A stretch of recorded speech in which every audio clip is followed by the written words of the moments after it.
come a little closer and lend me your ears. Don't worry, you keep yours while I keep mine. In each episode, we'll dig into the major stories, uncover the truth, and retrieve gems from Yada's blog.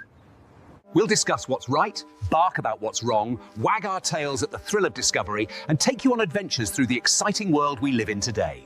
So, fasten your curiosity leash and get ready. Right then, coming to you with another episode of the Yada's Vlog on a Blog. Tomorrow's news, disseminated today. Let's dive in. All right. Well, we're welcome, Kevin, to the vlog on the blog. I don't know what episode we are on this, but we've been doing it pretty regularly now. I was always told that there's no way you're going to train me to do a regular broadcast again after all of those years of shattering myths where, you know, there is a time slot and you better be ready for your time slot, 3 hours a day, 5 days a week. But, you know, here we're not too far off. We would have been earlier today, but we're waiting to hope that Will gets his connection and he can join us. But we were talking about family business and the background for about 15 minutes before this program. Oh, you can see we do have the Wookiee. He is back on his perch. He is so much happier that he's not down on the credenza or the side table here. So there is our Wook. Oh, look, you can do the whole thing. Oh, he's seeing himself on camera. He is. The Wook's not so sure of himself. Well, we're going to go through the blog, which is the purpose of the blog on the blog, as we're prompted to do so. This first is a picture of a rabbi who is claiming that via Kabbalah, which really is an extension of the book of Ezekiel. It's kind of where it all comes forth from. And as we know, Ezekiel happens to be Satan's playbook. It contains 25 ways to kill a Jew and 2 disgusting rape scenes. And the end of the book is all how Satan can cover over all of Judea, all of the Jerusalem, all of the Temple Mount, and build this monstrosity in conjunction with the Coppercon, who is Donald Trump, and have the naming rights of his new digs. And so it's just a revolting book. And Kabbalah, you can see I've got can hear it on the mic. He's setting a good fan. beat. Yeah, it's a fan here. So, yeah, what are we going to do? No, he says, I'm working it, Mom. That Leia has walked in, and no, it's Wookiee says, no, I'm working it. You don't need to take me. I'm doing my job. Oh, well, I guess Wookiee's gonna leave the building. Okay, so they are claiming that they have this special now divine presence, and that if they meditate on their prayers, which is something God never asked us to do, God's not interested in what we have to say to him. May surprise a lot of people, but it's just true. God has no interest whatsoever in listening people jabber to him. It's his job to speak and ours to listen. And it takes a lot of listening before you're in a position where you're going to tell God something, A, that he doesn't know, or B, should consider. And, you know, I've been doing this nonstop every waking moment now for 25 years. And it isn't very often that I open my mouth and say, okay, God, we got a mess here. How are we going to resolve this one? And, Right. you know, and I'm not giving advice. I'm just saying, all right, I'm going to need some help here. But that's about the extent of it. And then I shut up and listen. Mhm. And I spend all day listening by reading his testimony and then commenting on it and sharing insights that can be derived from it. These buffoons, no. They want to pray. They want to tell their God something. They even turned the listen, Yisrael, Yahweh is our God. Yahweh is one. They turn that into a God-forsaken prayer. How do you do that? I mean, you just got to be obnoxious to do that. And they even removed Yahweh's name, which was the entire purpose of the statement. Let's talk about how just revolting these guys are. And they're not just ugly looking with their weasel hats. They're hideous on the inside. This is the a malignancy, a tragic cancer for Jews in Israel. What they're claiming now is that because of Hasidic Judaism, which was invented in the Ukraine in the 17th century, that they are inviting the divine presence inside of themselves. Well, if you were doing that, then it would be the Spirit of Yahweh. And if you had his authorization to have the Spirit of Yahweh, he would be writing about you. Mm-hmm. But he has nothing positive to say about any rabbi. And if you were doing that, you wouldn't be overwriting his words with your Talmud or your Zohar, would you? And if you were doing that, you wouldn't contradict everything that he has to say, which they do. So this piece of crap here that is trying to look like he's a holy man is demon-possessed. You invite a spirit in, and you're religious, that spirit is of Satan, period. Weasel hat and all. Yeah, if you invite it in, you're gonna get something. There's no doubt about it. And you're gonna get something. That's how you get demon possessed. You invite a spirit in while you're being religious or political. That spirit all the time is going to be the same kind of spirit that Paul and Muhammad admitted possessed them. Yeah, I read a little bit about this Divuk Kut or whatever. It is 100% Ukrainian. Okay, this ideology comes out of this sense of hopelessness that Yehud or Jews had in Ukraine, you know, where Baal Shem Tov started his little shtick, right? I mean, they were oppressed. It was a hopeless situation for them. And so they're starting to look anywhere they can. And when they start turning over rocks, you find some nasty things sometimes. And you do. I would not be a proponent of this Divuk, you know? No, I would stay as far as away from a rabbi as you possibly can, and from Judaism, as well as from Christianity and Islam and Marxism and all of those things. They're all going to lead you away from God and from any chance of ever having a relationship with him. But there are very few people that are as belligerently obnoxious and lost as are the Hasidic rabbis. Yeah. Shame. It is a shame. So, this is Thomas Friedman. He is a man very, very full of himself. He is very seldom right. He is, if not the most famous, certainly in the top 2 or 3 most famous columnists for the New York Times. He is also an anti-Semite, and he is Jewish. So, it's quite an introduction. He's not stupid. He's just terribly and tragically misguided. Now, in this particular case, he is saying that it's crow, Mr. Trump, not lobster.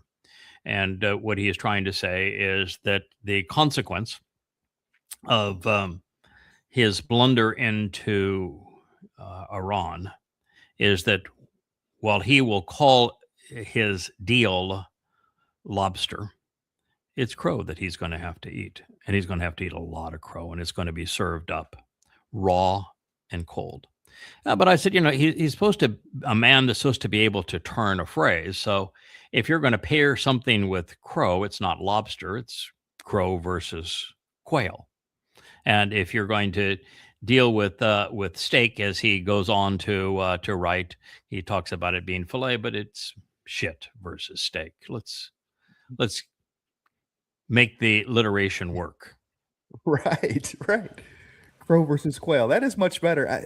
And this guy went to J school. He's been doing this his entire life, and yet he can't even turn a phrase. Right.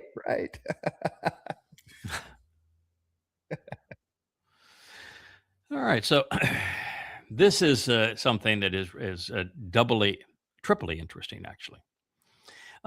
Todd Blanche is why people dislike attorneys. He's a consigliere. He's the kind of advisor that the mob would have. And sometimes because the acting is so damn good, I'll watch a quick clip because it's served up on one of my feeds, and I'll watch a quick clip from the Godfather, and it is just because the acting is is just stunning. You can just appreciate a craft when it's done well. And I think when you understand the nature of criminal enterprises, you have a better understanding of Islam, of politics, of the Trump administration, and of Christianity. It's all a criminal enterprise. And when the mobsters in those scenes, the Godfathers, they will all say, I don't need any more tough guys. What I need is more attorneys. He's that kind of attorney. And he was the guy that was most responsible after Bondi, who had the job before him, of keeping Trump out of litigation in the many cases that were being brought against him, and of course, unscathed by the Epstein connection. That's his background. That's his claim to fame. His law firm worked very hard to work against the interests of the United States and in favor of that POS sitting there in the corner of that shot. To make him acting attorney general is like having the Godfather be president of the United States, and he choose the lawyer that's most responsible for running the mafia into the White House. That's what you have here. Now, he made a statement that I have been saying now for 2 years. If it weren't for MAGA Christians bringing Trump into the White House, and based upon, there he is. Hi, Will. Hey, guys. Good to see you. Yeah, I know you've had trouble getting in. We'll just finish this thought that we can chat. But if it wasn't for MAGA Christians voting for the most vile human who has ever lived, Donald Trump, and Elon Musk spending $300 million in the last weeks of the election in the swing states, creating a false impression about that piece of shit in the upper right-hand corner, he would be in jail today. Literally, right. He'd be in jail today. He had to win the presidency to stay out of jail. Correct. He was losing every case, and the cases that were coming up next, that Florida, or not Florida, but the Georgia case on trying to change the election results, where he is recorded demanding that somebody find votes for him. Yeah. And then the case where he had stolen top secret files and took them down and exposed them in a resort, his resort in Florida. And then his explicit encouragement of that riot that took place on Capitol Hill on January 6th. No one had survived the court in Washington, D.C. on January 6th. Right. And no one could survive the Florida case. And he was dead on the Georgia case. He'd have been in jail. Yep. And so he announced, if he hadn't won the presidency and those cases were sidelined by the Supreme Court while he was president, he would be in jail. And the most recent thing that he has done, not only in all of the bribes that he has been involved in, and now his most recent stunt, which is to cut a deal with the IRS where he cannot be investigated, he can't be audited, he can't be indicted, he can't be arrested, which is how a crime syndicate is always caught, is through the IRS. To eliminate that as part of a deal, oh my God. I mean, we're not talking about he is impeached and convicted. We're talking about he goes to prison. Yeah, Leavenworth. And so what he did is he went to Congress and said, okay. That idea on the Trump's idea of the $1,776,000,000 to arm the belligerents of January 6th, a bad idea. We won't do that. But they want the rest of that IRS settlement to stand. He just doesn't want it to be investigated. So he's trying to throw the Senate a carrot here, a cookie, and say, all right, we won't start the fund just let the rest of it roll. Yeah. I don't think he's going to get by with that. I think they're going to dig right into it, and they're going to find all sorts of fraud. Well, you know he's going to find fraud, and they're really in trouble. And so Trump has the U.S. government now paying the bills of his private attorneys. Mm-hmm. That's unreal. Yeah. Yeah, it's unreal. Hi, Will. Hey guys, I was having a little bit of a I was having a little bit of a Wi-Fi issue here. I think it was a signal strength issue, Kevin. That's what the diagnostic said. So, okay. Sorry about that. Didn't mean to be disruptive. No, that's all right. So we're finished with our fur. We had the Hasidic rabbi. We're accusing him of being demon possessed, and I think it's a very defendable position. And we're accusing Trump of having the government pay for his personal attorneys to defraud the nation. Yep. And Yada should be writing for the New York Times. And there's right. we also had Thomas Friedman not being able to turn a phrase. He should be better than that. Yeah, I saw that. All right, so this is I think it's the Economist. It's a large periodical that is saying that Israel's fight with Hezbollah is complicating America's talks with Iran. No, you're missing the end. You know, you've got this huge story there with intrigue and complexities and interconnections and complications for the future.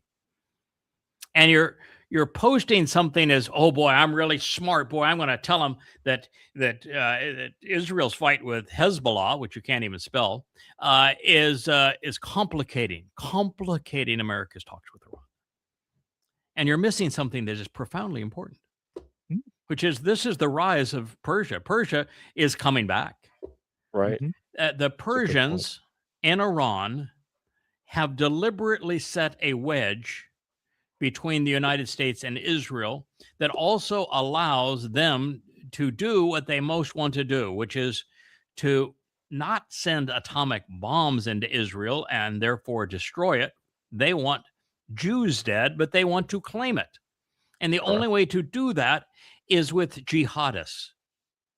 And the jihadists of Hezbollah and the jihadists of Hamas and the jihadists of the Islamic Jihad and a couple of million jihadists from Iran can do all of that with proper cover, particularly if Israel is not able to interfere with any of it, which they wouldn't be able to in Iran, in Iraq, in Syria, in Lebanon, in Gaza, or in the West Bank. And so what most people thought was just a throwaway line. You know, they wanted to give an olive branch to their accomplices in Hezbollah and Hamas so that Israel stop bombing them. Had nothing to do with that. Had it all to do with setting themselves up for Alaska 2.0 and the ability to invade Israel under the cover of drones, such that Israel is rendered indefensible because Israel hasn't a clue how to deal with jihadists on foot. Yeah, mass no numbers clue. Crossing their border.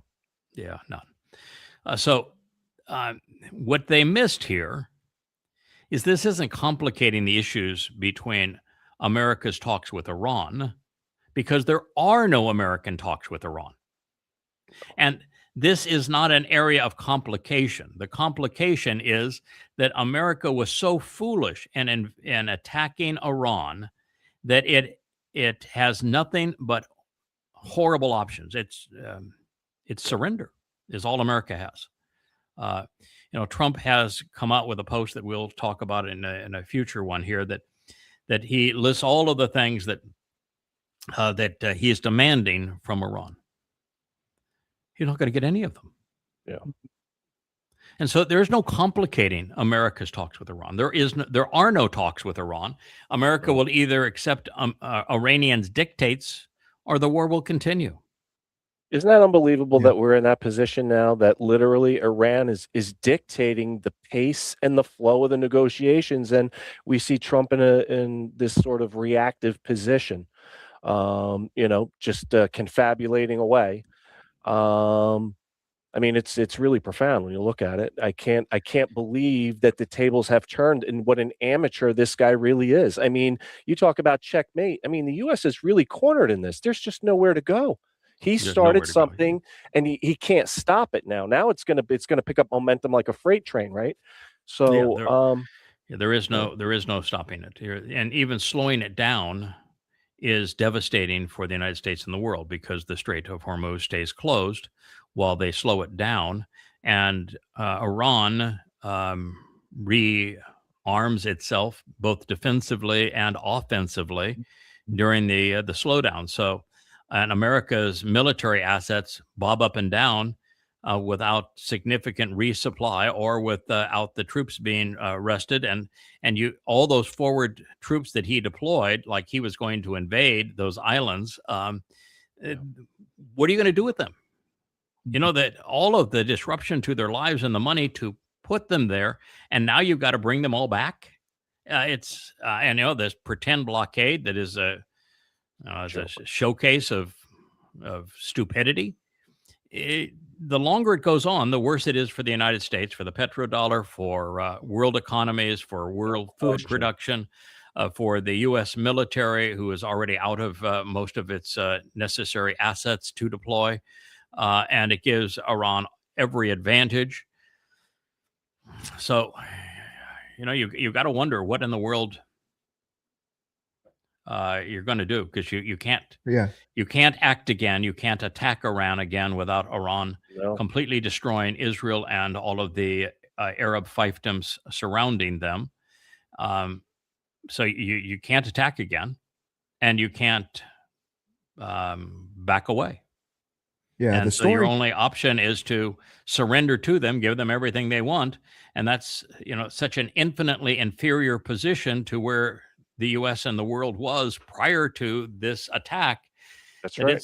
It's more than crow. You're eating the whole flock, feathers and all, served up raw. The story for me is Iran's redemption arc here. I mean, Iran was able to take on the most powerful military in the world, the United States, head to head, take every blow that they could give with Israel, and they were able to build a war machine to do that, a defense machine to do that, and to be able to attack back while under sanctions, while under constant sanctions from the UN for they developed nuclear weapons while under that. Just think when the surrender happens, all this goes away. The UN will no longer be sanctioning them. They're going to have an economy that is full. They're the hegemon of the region. Israel wanted to be the hegemon of the region, and America wanted to be the hegemon of the world. America lost its status of hegemon of the world, and Israel lost any hope of being hegemon of the region, and Iran emerged along with China and Russia. So it was utter and complete disaster. And the thing that is so interesting about it is that because we're students of the Torah, and because we study, we alerted everyone to how big a disaster this was going to be before it began, and specifically said each of the things that you're trying to achieve, you're going to make worse. You're not going to get regime change. You're going to solidify the regime, is what I told them. And that's what happened. Yeah.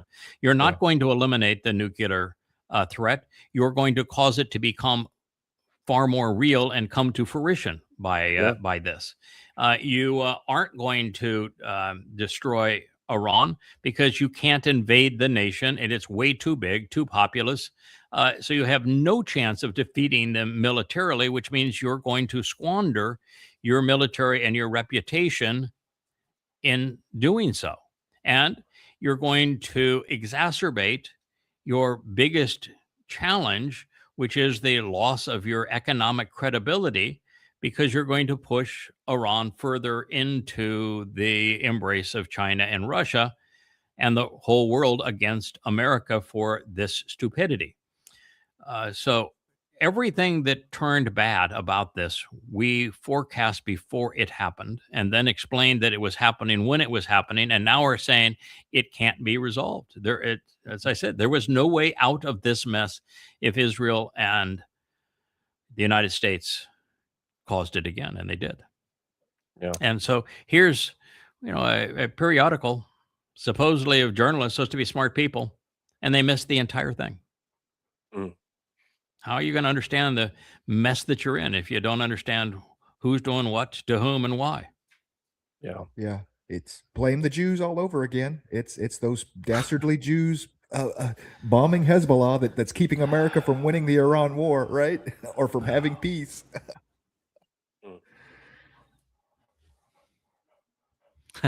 Another thing, Yada, before we Yeah. hop off that, with Yeah. the Strait of Hormuz, I read an analyst, he had a interesting idea about this. He said, the thing to really watch is when that strait opens, what is that oil going to be denominated in? Because even while all this is going on, apparently it's denominated in US dollars, not yuan. However, that could be the sea change where there's a flip of a switch to another currency, and that would bring to fruition what we talked about, the loss of the reserve currency status. So usually it doesn't happen quickly, but yeah. But let's see what that oil is denominated in. 90% of Iran's oil exports are to China, and that is delineated in yuan. And Iran's going to have control of the straits no matter what deal is cut. And they're going to have a different fee, a different process for those tankers that purchased oil in dollars versus the yuan. Yeah. And you've also got the issue of Qatar, Kuwait, United Arab Emirates, and Saudi Arabia all knowing that petrodollar arrangement where they committed to sell everything in dollars, and the U.S. provide cover for their fiefdoms, for their personal control over their own countries, that turned out to be useless. Mm-hmm. And they also know that the yuan now is a gold-backed currency. That's right. And so they're far better off accepting the yuan over dollars, because the dollar is not only devalued by the fact that quantitative easing is used to fund the budget now, but because there are no takers for U.S. bonds now, the only way to fund the growing deficit, which will be in the range of $4 trillion additional each year, plus the $4 trillion that renews each year, that $8 trillion, the only way to fund it is to inflate the monetary supply, which has the direct effect of devaluing the dollars. So it's in all of those oil fiefdoms' interest not to accept dollars. So it's devastating every which way. And it is so devastating, you just have to wonder how it's possible that America could elect and continue to empower a administration this incapable of rational thought. Yeah, the U.S. is no longer able to protect the UAE or Qatar or Kuwait or Saudi Arabia. Kuwait or Saudi Arabia. We've proven that we can't even protect our own stupid bases, quite frankly. No, we couldn't. We lost them. Lost them all. So it is a very tempting time to not just switch reserve currency, because we're not what we once were. But like to your point, China and they've been doing this over years. They've been increasing their gold supply, their gold reserves, so that they could be a credible alternative to the dollar. They had liquidity concerns prior. I don't know where they stand with that, but you can just see that whole Middle East picture. It's just changing. The protection racket is over. We cannot protect you anymore, and we're not the best dollar in town. It was the Godfather's protection racket. It was a criminal enterprise that we established with the oil fiefdoms, those dictatorships, those private estates with flags. It might as well be mafia heads of state. Yes. And we funded them while they were trying to fund our annihilation. It was a deal with the devil, and that deal with the devil is done. Yeah, it's over. So it'll be interesting to see how it plays out. Well, not interesting. We know how it's going to play out. That the only thing that's interesting is that China is actually the catalyst that is slow playing it, rather than America's enemy in this case. China wants to slow play America's demise. because they're on such an upswing right now, and things are going so well for China, militarily, economically, shipbuilding in terms of their merchant fleet, their energy and independence, their relationships with the world, that Belt and Road Initiative for alternative supply lines, and that really brilliant strategy they came up with the rest of the world, which is that we'll fund your infrastructure. We'll build your airports. We'll build your ports. We'll build your railroads. We have the technological wherewithal to do all of these things. And we'll develop your mines and your energy extraction, and we'll do all of that. And if you pay us back on a reasonable interest on these notes, then we have done it all, and you have paid us for it, and it's yours. And if you can't pay us, which is, by the way, likely, then it's ours. It was brilliant. I mean, you can't lose under that circumstance. And they weren't judging the other people's governance. It says, you can govern yourself any way you want to, but this is our deal, regardless of administration. You pay for it, and it's yours. So you don't pay for it, it's ours. But either way, you have mines and railroads and energy extraction facilities and electrical distribution grids. You've got all of it that we're going to build in your country. So China doesn't want America to fall apart, because part of what they're doing requires a world that still is economically viable. And America cratering is devastating for China because of what it does to Europe and South America and other places. China would prefer to manage our decline. Slow. If we fall apart, they're going to be in deep trouble. They know that we are going to fall apart. They know we're going to fall apart. They know we're going to default. Yeah. They would just like to slow our default. Say that that America crashes over 5 years rather than this coming year. Yes. That's their goal. Yeah. So this FF says, how can we have a perfect world? Well, my comment, first of all, is that the moment you talk about perfect, you're being religious, because it's a fantasy concept, and all religions are fantasies. God himself isn't perfect. Right. No animal, no human has ever been or will ever be perfect. You can't say something that is perfectly accurate. There's nuances in everything. So what God wants and what we should strive for is to be right, and then to stay the course, to show that we can complete whatever mission has been assigned to us, or that we strive to achieve on behalf of the Almighty. And if we were all perfect, it would be exceedingly boring. If the earth was perfect, there'd be nothing for us to do. Mm-hmm. So I can tell you, we can make the world infinitely superior, better, if you got rid of rabbis like this and all religion, which God's going to do. Yeah. So you want to improve things? That's a great move.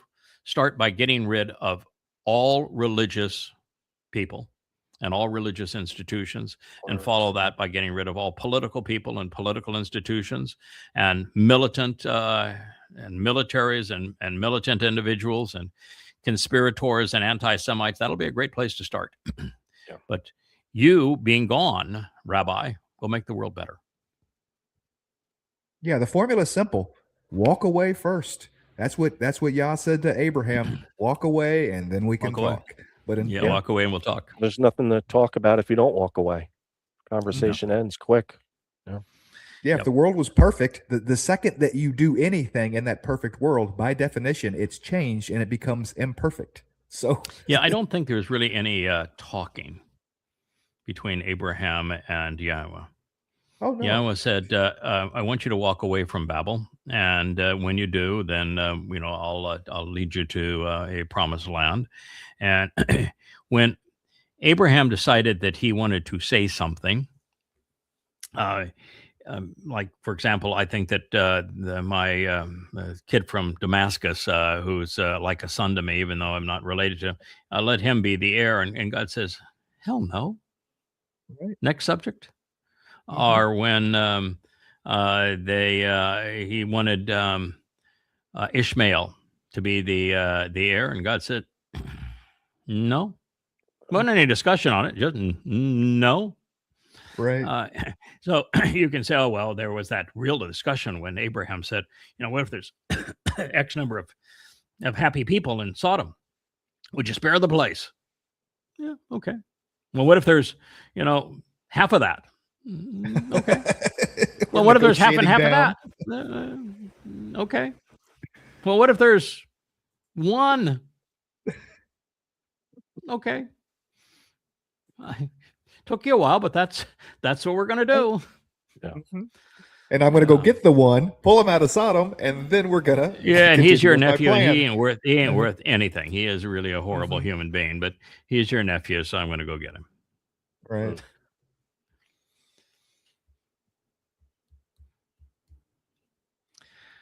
Okay, so Netanyahu is asking Herzog, the president of Israel, for a pardon. Now, do you know why he is asking Herzog for a pardon at this time? Why is he doing so? It was all Trump's idea. That's correct. Trump called and read him the riot act, cursed him out. And Trump says, I told Herzog to pardon you. And Trump believes that whatever he tells anybody, they'll do. So he says, you just need to ask Herzog for a pardon. He'll give you a pardon. That's why he's asking for it. And for him to beg for a pardon, it's just eating that man up alive. Yeah. His ego is, you can just see, it's like he's, okay, I was told by the teacher I had to go ask for a pardon, so here I am. But God, I hate this.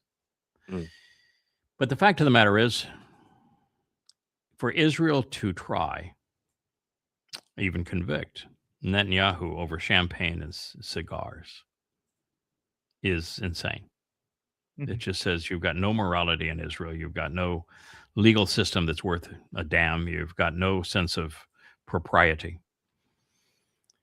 This man is exceedingly evil. He is the devil's apprentice. He has destroyed Israel. He has, it wasn't everything that Trump said about him that was wrong. And he says, the world hates you. The entire world hates you. That's correct. The world does. And it's largely because of the stupid stuff he's done. Yeah. His response to 10/7, the day of 10/7, of him not resigning when he was complicit in that mess, of him continuing to postpone investigations regarding it, of his terrible response where all he did is make the bad situation worse. No matter how you look at it, he was wrong. His destruction of Gaza was hideous, destroying Israel's standing in the world. His first and then second attacks on Iran, stupid. His claims for regime change, stupid. His constant bellowing that next week Iran's going to have a bomb, and he's been bellowing that for 20 years. The world's sick of him. Tired of it. Yeah. Just sick of him. And he is a disaster for Israel. And if you're an Israeli and you because you're right wing and this is your guy, just like you're a MAGA in the United States and he is your guy because you don't like the other guy, shame on you, because you are now foisting someone who is destroying you. Just as the MAGA are in America, just as the Likud and the religious parties are in Israel. This man is death to you. No. I love Israel. I despise him because of what he's doing to you. I despise also the MAGA, the Marxist left and the Haredim on the religious right. Israel is a mess right now. But you don't want to convict him for cigars and champagne. He needs to all be the things you could, of all the things you could try him for.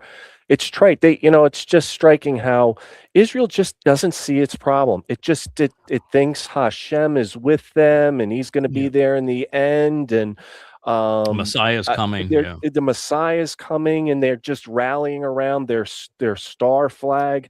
It's Oh just yeah, so we're going to be the hegemon great. of the region. There's going to be a greater Israel. Sure The you Arab are. Muslims are going to love us. We're going to have Abraham Accords with one and all. It's just as if they think that their poop doesn't stink.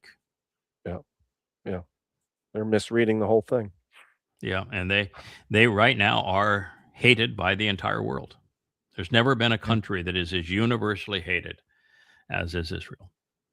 And a lot of it is based on conspiratorial lies, but Israel has played into those conspiratorial lies. It's why, I blame the rabbis for so much of what's happened to Israel after all. I mean, they conceived Christianity and they conceived Islam. So they are guilty of creating their own enemy, but then they have fed into the stereotypes that those enemies have used to badger them. So Israel is its own worst enemy. Some things never change. This is interesting. I don't know if you can actually play it so that you can see what happens. But if you can play it, we don't need to have the sound. But the video would just show the picture. This is Kiev. It is what happened in Kiev last night. This is the second night of bombardment like this.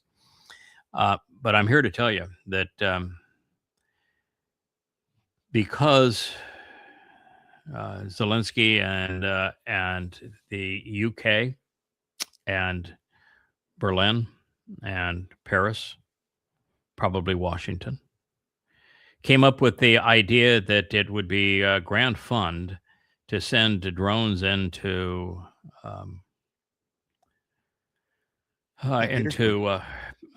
St. Petersburg. I keep on wanting to call it Leningrad because I was there. I mean, I've spent so much time there when it was Leningrad, and I've gone back since it's been St. Petersburg. But Putin is conducting an exceedingly important economic conference for Russia and the world in St. Petersburg now, and the belligerents in Europe and Ukraine had been threatening that they were going to send massive drone strikes into it. And during that conference, they did. And they hit. And they did massive destruction. And so what doesn't happen in the world anymore, and I think it's because people have been so dumbed down and they're so racked with politics and religion that they can't think anymore. But there is always a consequence of every move. And while somebody may say, well, they're attacking us, we have every right to bring the fight to them. And it's like Netanyahu saying, they came out of Gaza to attack us. We can go into Gaza to get them. You have to understand the consequence of each action you make, and you have to determine whether that action is worth that consequence. Even if you are justified. Right. Even if you are justified. Being hated by the entire world, being isolated by the world, being forced to forfeit your heart in a Fakistanian state is not worth the retribution they got on the Muslims who perpetrated 10/7. It was not worth that. And this attack might make the Ukrainians feel marvelous that we took it to Putin and Russia. But the consequence is going to be grievous. And now we're at a crossroads because they did this thing at a time that the Russians had already decided they're going to hugely increase the destruction of Kiev and told the world to leave because this is what we're going to do. And now you embarrass Russia by not only killing children at a school and deliberately bombing them with a European made drone with optics on the school, shooting rockets as you were watching children burn. And you do that, and then you follow it up with this attack on St. Petersburg. Now, Russia is no longer in the position where they can delay. a response against Europe and the destruction of Ukraine. How long, Yada, do you think it's going to be before Moscow literally launches a conventional weapon at Western, probably Germany, but it could be the UK? I mean, it could be any of the Baltic countries as well. It'll be a Baltic first, yeah. I would say that Putin has been playing a strategy that had the chance of prevailing, which is that Merz, Starmer, and Macron are so unpopular in the low 10 to 20% approval ratings that with parliamentary systems, there was no chance they would be reelected. And the AfD in Germany is rising now in popularity, and they want Germany first. They want cheap Russian oil, and they don't want their sons and daughters going off to die fighting Ruskies. And there's no one wants to fight and die for the UK with all of its pro-Islamic and anti-British platitudes. So his strategy was to protect the Russian ethnic regions, Crimea and through the eastern part of Donbass and the eastern part of Ukraine, and protect them. But go slow and wait for within 2 years Europe becoming a far friendlier place. And that's what he was trying to do. Decent strategy. Yeah. Europe's not giving him that option. No. They took it away. And so now his only choice really is, he has three choices, I think, and only three. First is to completely destroy Kyiv. Completely destroy it. Yeah. Because he can't send in troops. Because he would lose too many troops. So he can't march in troops. He has to destroy it. He has to make life so hellish that they surrender. So that's option one. Option two is you use conventional weapons and you back Europe off by setting examples and picking 4 or 5 targets in Europe where they're manufacturing these weapons, and you bomb them. And you run the risk of them uniting around NATO and being even more belligerent against Russia. But so that's the consequence.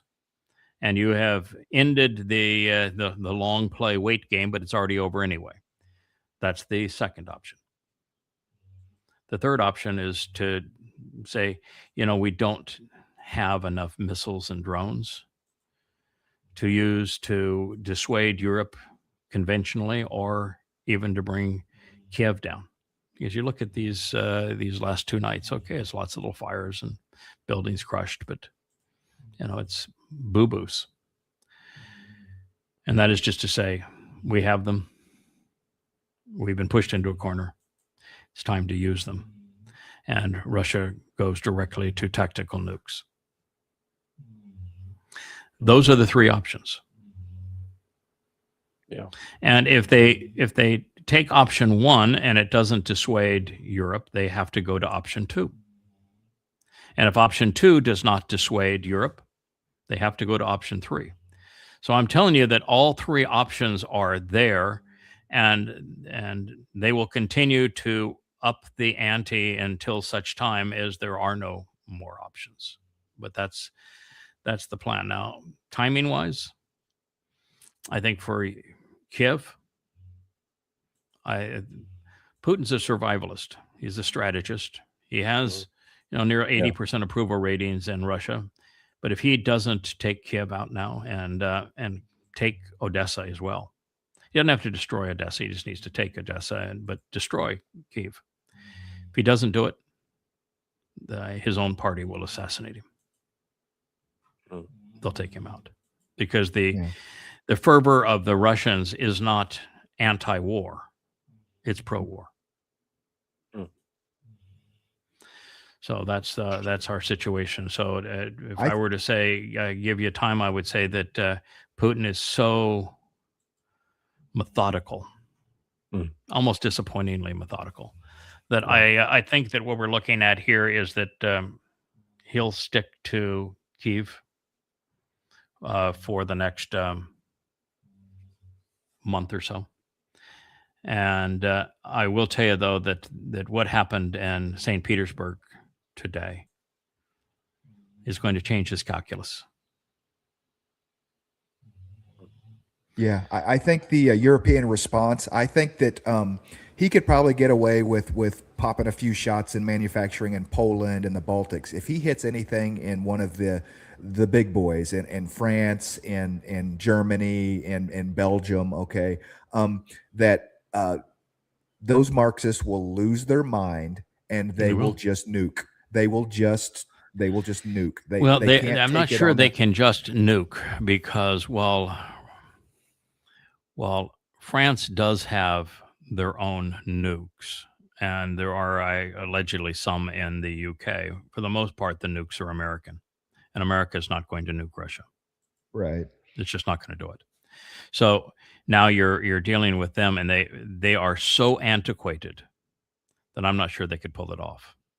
And should they do so before the first one of those nukes hits Russian soil, there'd be nothing left of France and the UK. I mean,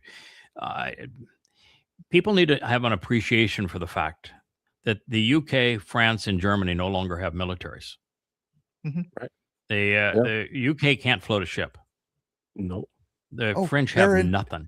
Germany has nothing. They're spending money, but their economy is busted. There's nobody in Europe that wants to go fight a war except these leaders. They don't have a military, and Russia has 4 million men in uniform. They're well armed, they're well led, they're experienced, and their manufacturing base is geared to support them. Russia doesn't want to do this. It's a lose-lose game for everybody. But Russia proved in the last World War that you could send 4 million Germans after them, and they would sacrifice 25 million Russians to save them from them. And at this point now, the ratios are exactly the opposite, and even more extreme than that. Yeah. So I don't know what Europe is thinking, because they have no chance whatsoever to prevail in this. Their their entire rhetoric is, we're going to go to war with Russia in 2030, right? That's all. Yeah. No, it is in their rhetoric. Russia, you're right. And Russia says to a hey, person, guys, all of them. why? Yeah. We Ursula, just want to sell you cheap gas. Every one of them. In fact, France just pirated the 5th Russian tanker. Pirated. Took it. Piracy on the open seas. That was the 5th one. That's France. Now, why Russia doesn't respond? It beats me. I do not understand. And the only thing that I can think of at all as to why Russia doesn't respond, I think there can only be one answer. And that is that because of the sanctions on Russia, the only way Russia survives right now is to continue to have good relationships with China, because China is buying their oil. China is their protector, is their big brother at this point. And Z doesn't want Europe and America destroyed. Right. So that could be the only restraint there is. Yeah. And Putin is not going to do something because he gets mad without consultation. He's not that kind of guy. Yeah. So it's not like America decided they're going to attack Iran or invade Venezuela, now blockade Cuba without talking to anybody, just because Trump's got it as an egomaniac. That's not the nature of Putin or the Russian mentality.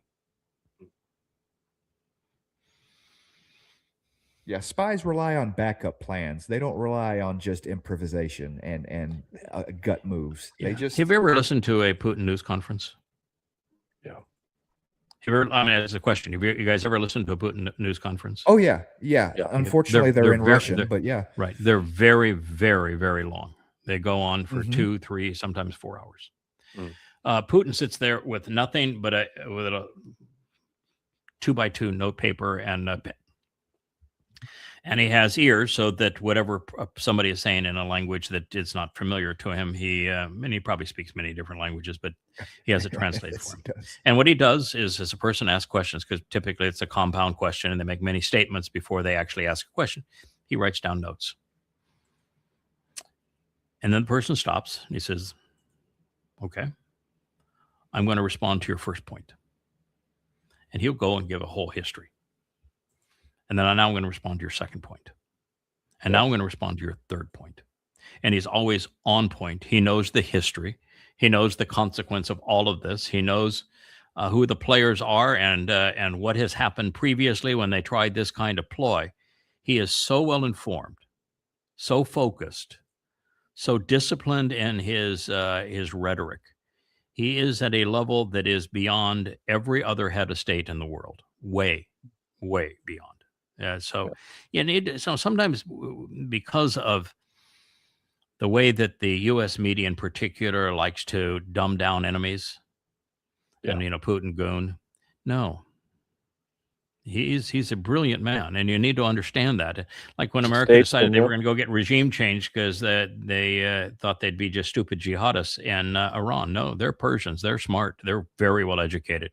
As a matter of fact, the people that are negotiating on behalf of Iran are so much better educated than are the Americans. It's a joke.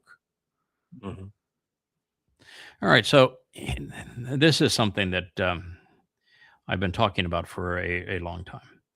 We're constantly hearing from the left that there are many people who are bailing from MAGA against Trump. Just not true. Mm. What they don't recognize is two things. Trump lost a long time ago the swing vote. So in all of those states that he won because of the swing vote, that 20% that's neither a Republican or a Democrat, because of Elon Musk money and the fact that people aren't all that bright, but mostly because the Democrats are Marxists and most Americans aren't Marxists, particularly American men. We're just not Marxists. We don't buy into Marxism. And the Democrats want to run Marxist candidates. And men in the middle don't like that. You're just not going to get a man that has worked for a living to vote for a woman who has never worked for a living, who is a Marxist, who knows nothing about business or your economy. If they run AOC, you wait and see. It's the exact same thing. Yeah. So they can't. It's not that the Democrats have picked up that middle vote. They haven't. So right now it's 38 to 40% to 38 to 40%. And the undecided are on neither side. They despise both sides now. Yeah, and stay home. Trump is not losing appeal. He's exactly where he was. The 38%, the 40% that are Democrats hate him. And the 40% that were in the middle, certainly 20%, let's call them in the middle, have rejected him. But what does this say about the 37%? The 37 to 40% that are MAGA, no amount of evidence or reason is going to influence them. It's why I've said all along, you can never reason. There's no amount of evidence or reason that's ever going to persuade the overtly religious or overtly political or overtly conspiratorial on any subject. They're immune to it. Yeah. So it's never going to change that the Christian MAGAs are going to continue to support Satan. It's not going to change that. So why even bother with your poll? Why make the latest Times CINA found that 37% of all Americans approve of the President Trump's performance? You are an extreme. You're in a Marxist organization. And you came up with 37%. If Fox were running the poll, they would come up with 39%. It hasn't changed. Yeah, it's not going to change. Why don't you understand that, journalist boy? Yeah. Well, the poll I want to see is how many of because I've been watching a lot of the protests going on in Newark, New Jersey, around the Delaney situation there, the ICE protests and stuff like that. And you have, like you had in Minneapolis, a Republican or a Democratic governor putting a crowd control in the streets. And so, of course, New Jersey, having a Democratic governor, is putting the state police out to crowd control the streets. Okay. And the Marxists that are protesting are losing their minds. And over, their rhetoric is there's no difference. The Democrats are just as fascist as the Republicans are, as the MAGA is. I'm not voting Democrat anymore. I mean, and so the Democrats are going to have to pivot to the Marxists at some point to maintain their base. No.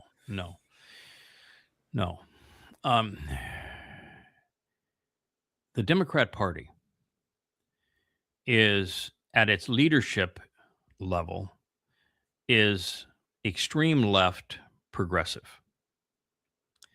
The Democrat Party at the grassroots level among voters is Marxist. The party itself is much more liberal than are the leaders of the party.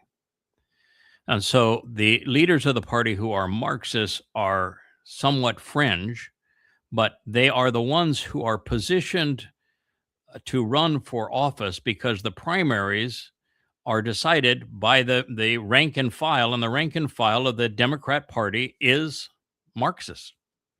And so that's why an AOC or Bernie Sanders can win the primaries and be put up against the other party, is because the rank and file of the Democrat Party is Marxist.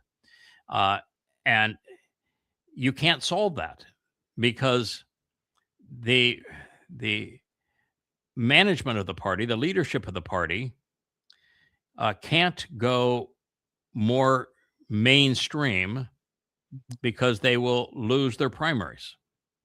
That's what happened in New York with the governor's race. You cannot go mainstream because in a primary, you'll lose. And if you lose the primary, there's no way you can win the national election. So this is one of the problems that America has with Trump, is that the alternative to Trump is Marxist, and it doesn't fly outside of the. I mean, it's mostly women. That's got to be frank about this. It's mostly women, and it's mostly young people who have been indoctrinated and who have never witnessed, like this kid here. He has never witnessed, much less done what I've done, to go into a communist country before the enterprise zones in China and to spend considerable time there with the leadership and then go back and develop enterprise zones there and see the transformation, or to spend enormous amounts of time in the Iron Curtain back in the heyday of the Soviet Union, or to travel all the way through the Soviet Union with a KGB agent. Here's the looker too. This is something they will never experience. It's probably an incel. I wasn't. And because of that, they don't know the difference between East and West Berlin, East and West Germany, North and South Korea. They don't know how devastating Marxism is when it's applied. Yeah. And so they're just covetous. They don't understand why some people are successful and they're not. And they're covetous, and they come up with a conspiracy that if that the people that have money somehow defrauded them, when it's their problem is they have no initiative. They have no economic sense. They have no business sense. So they become dependents, and as dependents, all they can do is steal. And Marxism is stealing from the productive until there's nothing left to steal. So this is our problem, is that you have Marxists on one side and twisting MAGAs on the other in America, and there's not a nickel's worth of sense between all of them. No solution for these things. I know. Might as well just tell people the truth, that none of these things can be fixed. But if you know that they're all broken and that none of them can be fixed, then it should tell you should opt out and come to the only sane answer, who happens to be, that's why we do this. Right. Yada.com is your escape plan. Yes. That is your escape plan. That is your insurance policy. That's right. No. Yeah, this is Israel is not just a house divided in Israel where you have 20 to 30% of Israelis that are Marxist. Tel Aviv is their haven, and 20 to 30% that are ultra Orthodox religious, with of that 60% in between, about 2/3 of them are right-wing crazies. And so Israel literally is a house divided, but there are two Israels. One is that little strip of land in the Middle East. Mhm. The other is the United States, Mm-hmm. particularly the coast, and particularly New York and California more than any other place, Florida. And the Israel of the United States, which I'm not trying to say they're controlling America. I'm just saying that there's 40 to 45% of the world's Jewish population lives in the United States, and 40 to 45% of the world's Jewish population lives in Israel. So let's be honest, there are two Israels. And the Israel in the United States is even more disruptive to Israel than the one in Israel. And it is because Jews have been overwhelmingly liberal. They've been the most liberal aspect of the Democrat Party. And it's been less than 10% of Jews in America who have opted for the more conservative approach to government, with 90% being more liberal. And so they've been supporters of the Democrat Party. And yet the Democrat Party now has turned, better than 90% of Democrats now are anti-Israel, anti-Jewish. So they've funded and equipped those that want to destroy them. This is a terrible position they put themselves in. And then everyone wants to complain about the Jewish lobby and Jewish money and American politics. It's pretty well split. AIPAC, which by the way is a tiny little player. I mean, AIPAC is so insignificant in terms of lobbying groups. It's amazing that so much political rhetoric is devoted to it. It wasn't for conspiracies, it'd be laughable. But J Street is the antithesis of AIPAC, and that J Street is a Marxist organization of super liberal Jews, and they will support a Bernie Sanders who wants Israel wiped off the face of the earth, and who happens to be a communist. You can't survive this kind of stupidity. Jews are supposed to be smart people, and yet they continue to slice their own wrists. That's what they're doing. Yeah. Well, it's the ultra-Orthodox conservative Haredi versus the Marxist in Tel Aviv. It's the same thing in Israel. It is the same thing here. Yeah, it's a little different in the United States. Reform Judaism is the favored form. Reform Judaism hardly exists in Israel. In Israel, you are either Haredi or you're some version of ultra-Orthodox, but there is no political voice for Reform Judaism in Israel. And in America, it's the dominant form. And you also have to be careful in the Haredi, while they are votes, are not anything else because they don't work. They're parasites. And in Israel, and just votes and as parasites, they have no value in America because America does not work on the parliamentary system. In Israel, they are a force to be reckoned with, even though they are destructive parasites. They are a negative on the country, a blight on the country, a drain on the country. But in the parliamentary system, because they are 20% of the votes and they vote as a unified bloc, as the rabbi tells them to do, and the rabbis are doing it, so they have power in the government. That's how you form coalitions through bribes in the parliamentary system, which I think is one of the worst forms of governance in the world, is the parliamentary system, and it's prevalent throughout Europe and it's in Israel. It's a horrible system, and that gives the Haredi parties clout, even though they are completely unproductive. They're parasites on their own country. In the United States, they just the only ones that have a voice, they have a voice through advertisements and money that they spend, and they're either Reformed or secular Jews and Marxist Jews.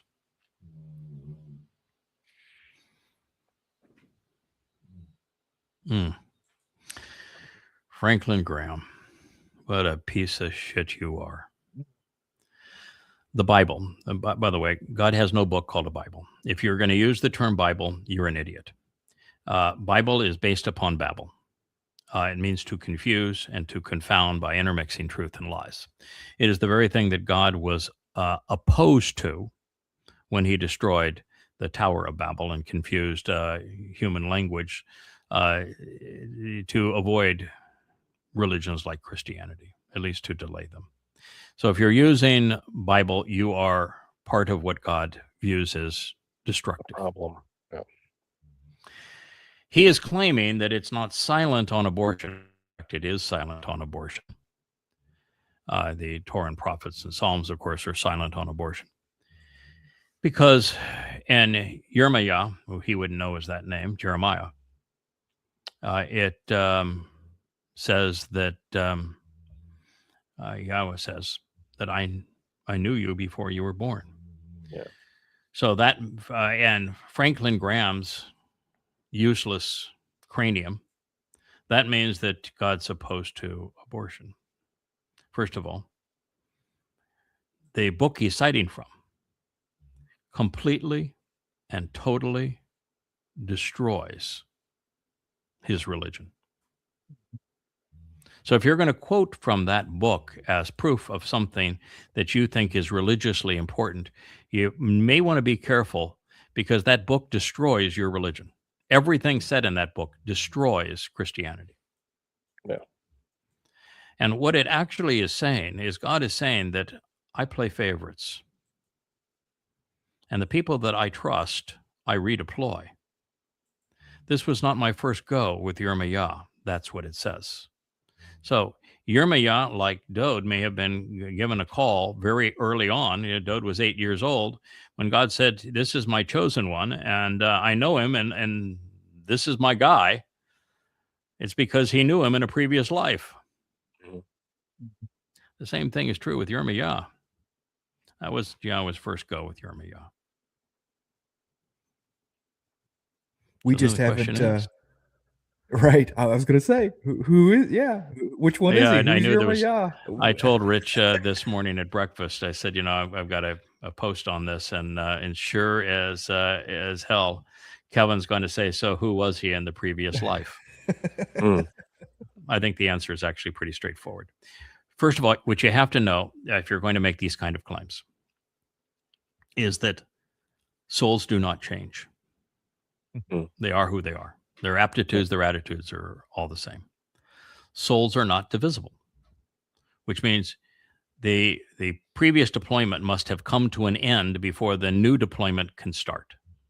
And God's not a slave driver. There's usually a reasonable interval between the taking and redeployment. Typically in the range of 50 years, sometimes longer than that, though, sometimes a couple hundred. So you'd have to, first thing you'd want to do is find out when Eliah was called. Or not Eliah, I'm sorry, but now I gave away my answer. But Yirmiyah was called around 630 to 650 BCE. 630 to 650. So who is somebody that was very involved? Because there's no prophet that was more involved in the politics of his day, meeting with the king, than Yirmiyah. First part of Yirmiyah is, don't go and do that deal with the Egyptians. It's going to blow up in your face. It's going to be really bad for everybody. Don't do that deal with the Egyptians. It's going to end up, and he went on and said, these are all the bad things that are going to happen. So he was not just anti-religious, he was anti-political. So do we know another prophet that was anti-religious and anti-political that was far enough away from Yirmiyah that he was available, that God had maybe taken him and could redeploy him? Will, you want to hit the ball off the tee? Hell yeah. Oh yeah, yeah, 850. 850 BCE. There's 200 years between the two of them. Huh. Yeah. So That's the fascinating. answer is that you've got a 0% chance that Yirmiyahu's first gig was as the boy prophet. God knew him, knew his soul long before he was born.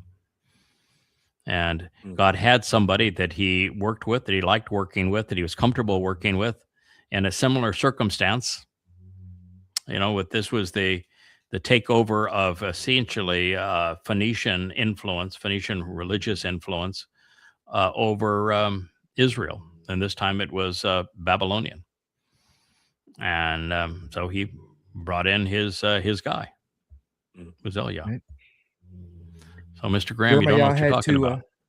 Yeah, Yirmiyahu had to stay in the cities this time. He didn't get his walk away time like he had as Eliah. So. Yeah, Eliah is definitely an introvert. That is that is true. But you can tell in the writings of Yirmiyahu, he didn't like being public.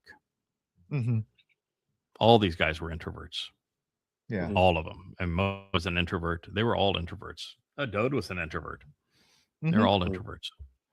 Yeah, it's very, very seldom does God pick an extrovert. Very seldom. And anytime he does, that extrovert is shooting himself in the foot and saying, "Oh my God, I can't wait to become an introvert again." Yeah. Trump and Netanyahu may be on the rocks. So, if somebody called you an effing idiot, and somebody says, "What in the F-bomb are you doing?" If somebody says the whole world hates you, would you say the relationship is like not very good? Strained a little, maybe. What could you do? You're the president of the United States, and you call the head of another country, and the only head of state of another country that is actually willing to kiss your butt. And you call him an effing idiot, and you ask him what he is effing doing, and then you tell him the whole world effing hates him. Where you going with all that? What's next? What are you? What's next? And you tell him, "Oh, by the way, you can't defend your country. Why? Because I said so. Why? Right. Because I was told by Iran that they won't sign a deal unless you stop playing in Lebanon. So you can't do it anymore." So, would you say the relationship's on the rocks? Oh yeah. And did we predict that? One betrayal after another. Yeah. One prophetic trail after another. He betrays Israel. So, you know, this is really sad because Israelis still think that Donald Dumpster is the second coming of Cyrus, and he has a higher approval rating in Israel by some 4 or 5 times than he has the United States. And they don't recognize what their own prophets said in their language, recorded for them, that this is Rahab. He is Satan in the flesh. He is the one who is betraying you. You know, here's your sign. Read the damn thing. You want to claim to be a Zionist? Well, this Zion is a sign posted along the way.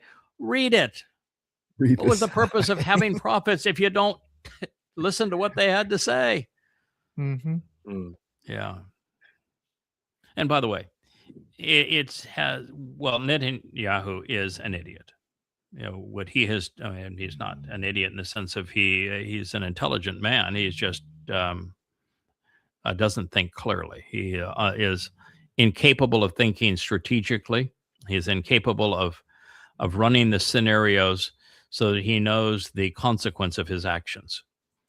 But the fact is that Trump is an indiscriminate cannibal. He turns on everybody. Everybody. There is no exceptions. There is no one who has ever been associated with that man that he won't turn on. That's right. So it's just Netanyahu today, and it's just Netanyahu happens to be the head of Israel, and we care deeply about Israel, as does God. And so this is a really, really troubling thing. You know, back in the day when I was working for a living and I ran businesses, particularly during the earlier days where I was in marketing and sales with the sales oriented business. I didn't sleep much at night because what I would constantly do, and I was always accused of it because my lips would move when I was doing it, is I would make my presentations, whatever I was going to say, before I would ever get there. And so I'm having this conversation and I'm imagining the person's expressions because I can read expressions. And I actually learned to read upside down too. If they would write something or read something, I could read whatever it was upside down that they were saying while I was talking to them. And I could read expressions. So I knew where things were going. And what I always did was I always had this imaginary conversation with real people and have them bring up the toughest objections. And I always practiced what my retort to those objections were going to be well before the meeting actually transpired. So when they brought up any one of 4 or 5 potential objections, I had the answer that would lead right back to where I thought it was appropriate for this conversation to go. I realized that a good answer delivered in a timely fashion was infinitely better than a perfect answer delivered a day late. Yes. Right? You've lost it by that time. Mm-hmm. So I always practiced it. I always thought these are the advantages of my competitors. These are the advantages of their products versus the one I'm offering. And these are the concerns that the client may have. And so I always practiced them in my head. So I knew all of the potential scenarios, and I did it enough that I was able to anticipate all of the eventual scenarios and have the answer for those scenarios, and sometimes avoid the challenging question just the way that I presented the information. And I learned a technique that was called the art of emphasis. I couldn't lie. It just wasn't in my nature. So because I couldn't lie, and I was a salesman, you always think that's what the salesman is supposed to do, right? Like the politician, you're supposed to lie. If you're a politician, yeah, your economy is doing great. Everybody loves us. Our military is unstoppable. Yeah, we're winning the war. That's the chairman of the Fed is supposed to say, economy is doing great. No problems. You're supposed to lie. And salesmen are known to lie. I couldn't lie. I just wasn't good at it. It bugged me. And I didn't have a poker face. So I learned a concept called the art of emphasis. And I learned that you need to be very careful how many things you say. If you have 20 points that are beneficial to your cause, 10 of them are a lot better than the next 10. And if you give all 20, the person who is challenging you is never going to respond to the first 10. They're always going to respond to the last 10 where you're most vulnerable, and you're going to spend all your time debating your weakest points. Mm-hmm. So I learned there's only so much you want to say. And I learned that you can present almost everything in such a way that you have told the truth, but you've emphasized that which is important to the cause that you're trying to convey. Yeah. And so it's a strategy that I just don't think people care about. They don't hone. They're not used to interpersonal relationships, and they and cause and consequence, unintended consequences in particular, is something they've never thought about. And it's another thing. And I think this is really helpful that I had a whole life prior to this life. Is because there's so many life lessons that are crucial to our understanding. And one of the things that I learned is that no deal has any value unless that deal is good for everyone. The deal is either mutually beneficial or it's not worth making. And that if you can negotiate mutually beneficial deals, then you don't even need a lawyer. All you need to do is write down, get a piece of paper, write down the key points of what you've agreed to so that there's no misunderstanding. And you share that with the other party so that both parties know this is what you've agreed to. But you always work not to have a deal that is great for you and bad for them, because then it's bad for everyone. They'll find a way to cheat on it. They will end that deal all the time, 100% of the time. And so you have to learn that the art of the deal is the opposite of what that POS on the right there believes. Mhm. You don't bludgeon the other party. You don't dictate to the other party. You learn what the other party needs and wants, and you know what you need and want, and you find a way that you have reciprocity, that everybody prevails. And if you do that, you'll never be in court. You know, I was never sued, ever. Mm. All these businesses. Yeah. Never. I didn't see the inside of a courtroom until I came here and served as an expert witness for a friend of mine. And it's because first of all, I never lied. And second of all, I never, ever strove to create an unfair deal with anybody. If I shook your hand and we had a deal, I would delineate what we'd agreed to on paper so there was no misunderstanding, and we would both honor that deal, and it was good for everybody. I don't think the world understands that either. That's why I keep on talking about the covenant. It's a deal between God and man, and we both have to participate. And if it is only God giving and man receiving, then it's not a mutually beneficial deal. We have to demonstrate that we have something to offer God, or he has no reason whatsoever to offer us anything. Yeah. Got to be mutually beneficial. Natures of deals that I have found that work best in my life were, first of all, they were non-binding. Okay, there was always an escape clause for everybody involved. There was no, you know what I'm saying? Easy way to get out, completely volitional, but absolutely good for both parties. And that's what Yahweh does. You don't like my covenant? You're free to go anytime. There's no consequence. Right. Your soul just dissipates to nothing. There's no consequence. Right. You enjoyed your life. Yeah. Good time. Yeah.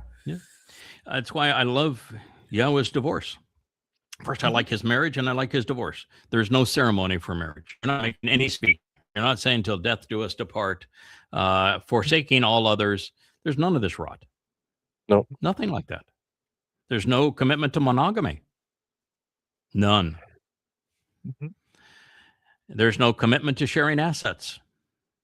I know women were screaming in the background now, but the fact is, that's the truth. It's not a gravy train. It is not a commitment to monogamy. It's not a commitment to be faithful. It's not a commitment to anything, and it's not a vow before God. And you want a divorce, you don't need an attorney. Right. You write a letter. That's it. In fact, when Yahweh said, I don't want to be married to Israel anymore, he wrote him a letter. It's called the Book of Hosea. Why would anybody want to stay with somebody that makes them miserable? Leave. Right. Explain. You don't even have to explain why you want to end the relationship. You just need to say, I want out of the relationship. Now, God says it should be based upon there is something that you have uncovered that you didn't previously know that you really find inappropriate. But it's simply you write a letter. I just think this is the way we ought to be. And in every relationship, you ought to be able, free will, you can come, you can go, ought to be good for women, good for men. I think we're much better together.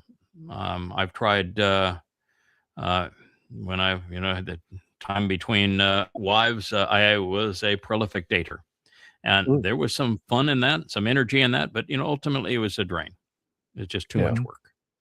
And so I prefer where we are now. But I realize we humans are not actually monogamous creatures. We're just not. And so it's better to create relationships that work for people rather than to try to force them into what they're not. Correct. And I don't know how we got to marriage from this, but this by the way, is something that I'm hopeful when we had a a group of women that wanted to create a Daughters of Yah Torah book club, and or Yada Yah book club, and there was a concern that was expressed, and maybe it was because of the title, the Daughters of Yah, and the only reason for that is that both Leah and I have some pretty good scars from what happened, so we're cautious when somebody says things that resonate with what was so vile in our past, as the group of women claimed to be covenant and then trashed Leah and then myself. You hear some things and you say, oh, boy, I don't want to go down that path again. And the women that were thinking about doing this would have had no reason to know that that's a raw nerve. Right. But it is. And you can say, that's kind of a raw nerve, but I love the idea of a Yada Yah book club. And I love the idea of women talking Torah. And I love the idea of women having a show, and whether they want to invite do it on their show or not, that's fine. And I love the idea of trusting people to do their programs their way. Do your branding, do your show your way. But I also know that turning on lights, doing a live stream, having a camera there when you're not used to doing that, talking into a microphone, and going on for an hour or two is not natural for a lot of people. No. I've grown up in front of a microphone and in front of lights and on stage, and you just develop an ability to do certain things, and I've put in 25 years of study so that I am those books. I represent those books, so I'm okay at it. But even then, almost every show that we do, you'll notice there's always something that I know is going to spur conversation. That's why I love this vlog on the vlog. We're looking at things that people are trying to promote, and we're typically eviscerating them, but to show the flaws in people's reasoning so that people are more aware of what's happening around them. And the other times I will take a book that I have written, and usually it's books that I'm writing right now, because that's what's most interesting, of course, to me, and where we're cutting edge. And I will share a translation that I've written because I've configured cameras behind teleprompters, so I can read what I have written. And then we can ad lib on it. And, Rich says, my God, sometimes I see him, he's doing a show and the wheels are going off and he's coming up with an insight that no one has ever perceived previously. And that's the fun of it. Yeah. And so, my suggestion would be to do the Yada Yah book club, have somebody in the group read a page or a passage, maybe even an insight or two from it, and then everybody talk about it. And then go on to the next one and share what you think that means and how it applies to your life. And when you first learned that, what did you think, or what your concerns are? If you do that, you're never going to be uncomfortable. You always know you're going to have something to say. There's an endless arrangement of material there. Yep. It's structured. You're comfortable. You know what you're going to be talking about. It's going to promote discussion among the group.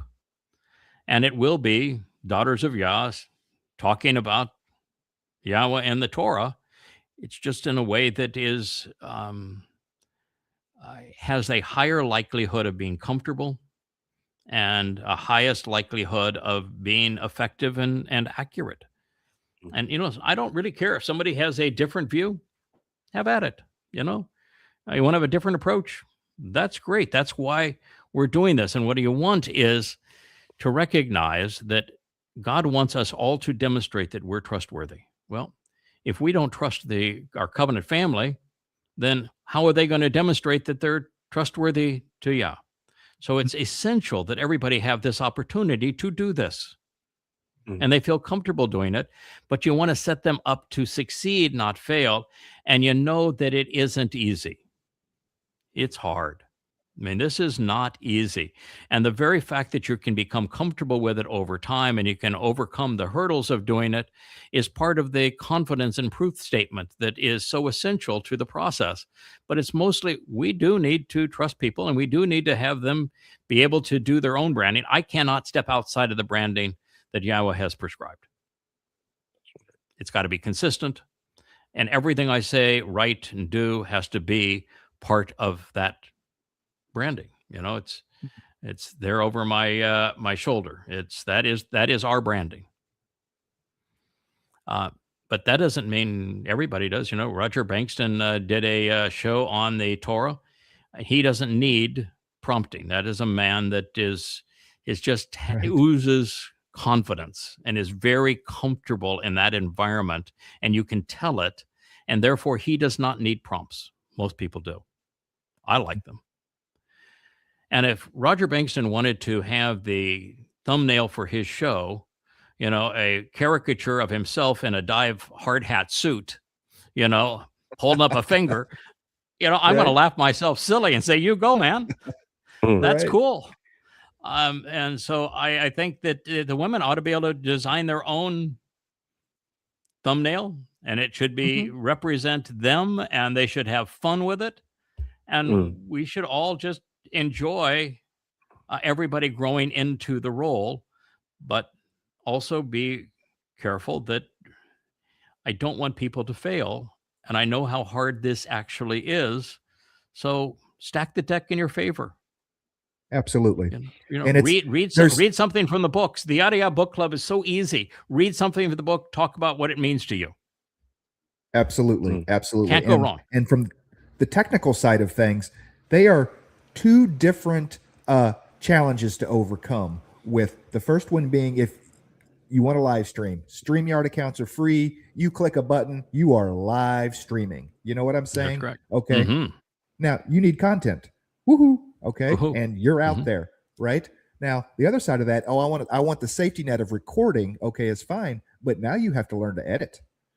So Right. what if you've got this great recording? It's until the rubber meets the road and you can edit and you can and can use the software. I mean, so there are different hurdles to come from Yes. each side of it. When we chose StreamYard, I chose and other people don't have to choose StreamYard. There's like 50 choices here. Oh.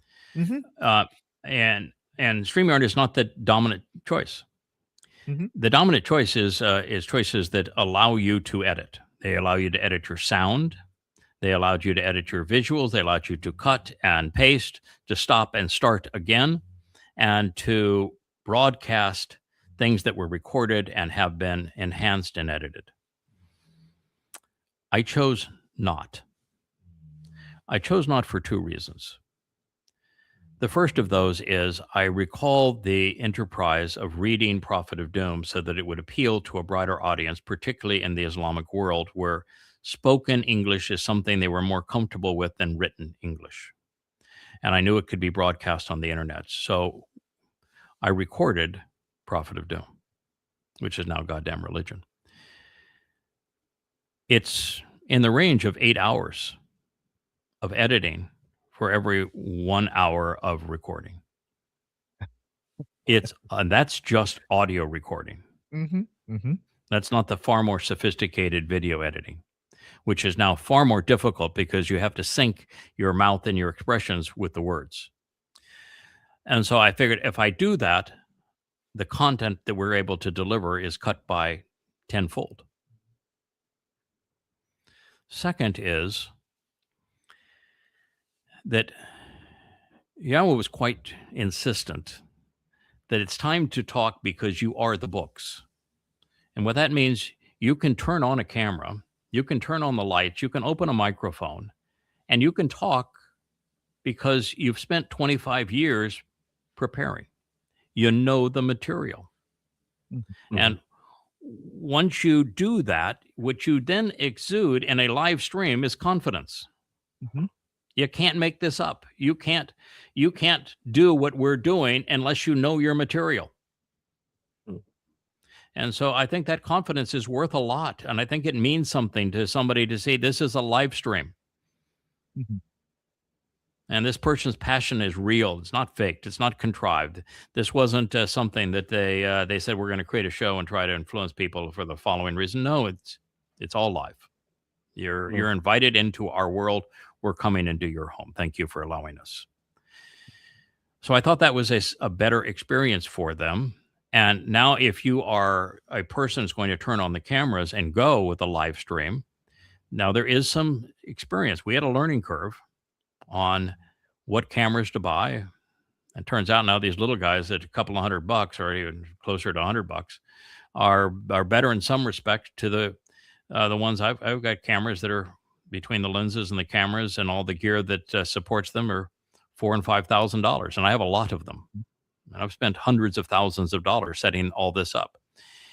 But you don't need that level, but you still got to integrate all of it. You got to have a laptop. You've got to have a screen. You've got to have the camera. You got to have the right lighting. You have to have the right setting. You have to be able to use StreamYard. And then the hardest part of all is there's not one person in 1,000 that can be the lead speaker in a live stream. Yeah. Unless it's very structured for you. Mm-hmm. And so the way that you make it structured is you play into your wheelhouse. Someone like Shannon, because he has been with almost everybody that's part of the covenant personally, he can have a co-host and do a show that is strictly, tell me your life story. Tell me how you came here. And he could do 100 of them or 200 of them and be comfortable in all of them because of what he has achieved in his life, who he is, where he's been, and how he's come to know other people in the covenant. He is perfect for that because he's been there and done it. Mm-hmm. There are people whose lives have been so filled with challenges they've had to overcome, like a Roger Bankston. I don't think Roger ever puts himself in a position where he can't figure it out. Mm-hmm. And as a contractor and a deep hard hat diver, there is no situation that he hasn't thought through all the contingencies before he straps it on. Just the kind of guy he is. I'm not going to give Roger Bankston advice as to what he needs to do. He's proven that he can do it. It's just that's in his wheelhouse, right? But we have a whole lot of people that I know. I watch and read their little comments on the chat and say, "I've got this idea and I want to do this. I'm thinking about that," and they have a tough time getting traction. Mm-hmm. You know, what do you think about this? Looking for approval. I mean, how many posts do we have? I've got this idea. What I think about doing that. I don't know if I can do this, and they'll post 100 posts talking to people, getting feedback from people that can't get going. Right. Just There's a lot of that. A lot of that out there.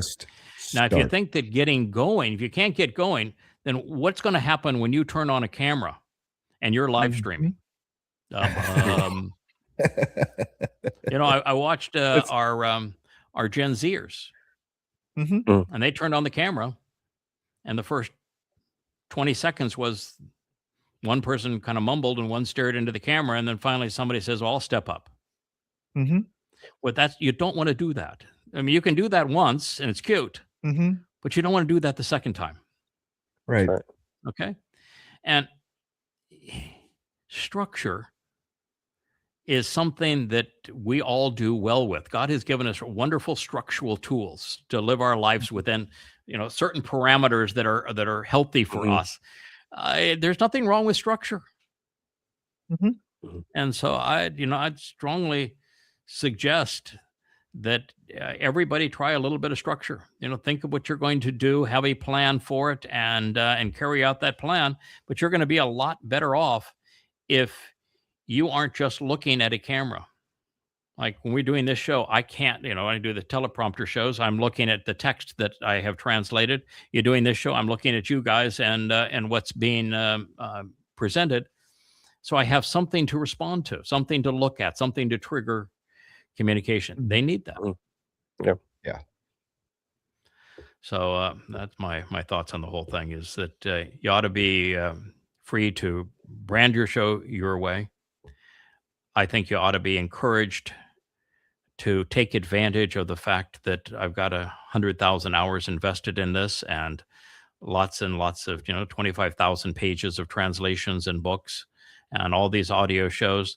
You ought to be able to capitalize on some of that and follow an example in the sense that I'm better prepared than anybody in this group to do this kind of work. And yet I don't ever go and say, let's just turn on the camera. I either have translations I'm going to talk about, or I have images we're going to talk about. Yeah. Always. And it's because that's just how we're more comfortable. It guides our thoughts. Have an outline. You know, if you're using a laptop and you're putting the camera on top of the laptop, then you can put your outline that you want to talk about on your laptop. Yeah. In fact, with these little cameras and the software that comes with them, you can turn your laptop almost into a teleprompter where you're able to visualize everybody else in your group and your show, which helps. If you can't visualize somebody, it's really hard to have a conversation with them like we're doing. But you can also have your notes superimposed on that. So there's lots of things that just will make people feel comfortable. And the more comfortable you are, the more confident you're going to be. And the more confident you are, the more effective you're going to be. Yeah. You have a team of people that are willing to help. And that is the word, help. I'm not doing it for you folks. You know what I'm saying? Right. People reach out to me. I will answer questions. I will do it. Do absolutely whatever I can, you know, but I am the type of person that send me content and I can make it something. But until you have content, you know, until you have you sitting in front of a camera, saying words, I can't do that for you, you know? No, and don't want to. We can tell you yes. that this is a good camera option for you, that this is a good microphone option for you. These are good ear option for you. This is a good format for a show for you. This is a good streaming platform for you. But you have to take the initiative. And somebody, it's one thing for you to say, all right, I'll help you with your first show. But, you know, after that, they've got to have their content, their team, they're ready, their equipment. And there are thousands of free online video presentations on how to use the camera, how to set the lights, how to make the microphone integrated. And, you know, you don't have to have the, you know, XLR connections into the fancy conversion boxes that we use. You don't have to have Shure 7Bs. You don't. And if you do it and you start doing it every day and you fall in love with the process and you're making a real contribution, then, you know, pop for the $700-800 for the Shure 7B and the more for the cables, and then get that Forthright box that you can integrate many microphones into, and you know, get multiple computers so that you're knowing what you're doing when you're streaming it, and buy the panels of lights, and, you know, do all of it. But you don't start there. Yeah. And I started there. Now, the reason I started there is I got the big guy saying, this is what I want you to do. And if the big guy says, this is what I want you to do, you don't start at the bottom. You know, he says, you were awarded a big really contract. I've taken care of you, now take care of my people. He's really good with that line. And so, you know, you don't say, what is the cheapest camera I can buy? No, what's the best camera I can buy? And how many of them should I buy? Right. You know, I probably have 30 microphones. And then Rich brought another half a dozen. I probably had 25 cameras, and Rich brought more. Across I 3 probably studios. have 5 miles of cable, and Rich brought more. You know, I don't know how many computers we have now, but my electric bill has doubled. So I know it's a lot. You know, I mean, not many people has ever owned and operated a teleprompter. We have 3 of them that are operational and actually have a 4th sitting ready to deploy. You know, so it's, you know, but then I'm in a different position. And in the different position, yes, I had success in business, so I have the means, but mostly it's, good God, I don't want to disappoint the big guy. You know, there's a lot riding on this, and it's a very short amount of time to be all in, and then we'll plead for a vacation and you know, special dispensation maybe for some time off for good behavior later. But let's get the job done, and you know, if you know, I've got wall of cupboards here and a wall of cupboards down the next aisle. They're filled with gear, just waiting to be deployed. We got a backup for the backup for the backup. We are here because, well, first of all, it's the best job in the world. But second, to have God say, I'm going to deploy you for this job because I trust you to do the job. And for darn sure, you're going to follow it through, right? Yeah. You're going to say, no, I'm going to prove you wrong, God. I'm really a louse. No, you're not going to do that. Not in you. No, it's not in me. No, I'm finishing right now the end of what we know about Noach. And I'm finally within 7 or 8 verses of getting to Noach's only spoken lines. Noah doesn't speak until the next line is, and then Noah died. So he has no speaking role.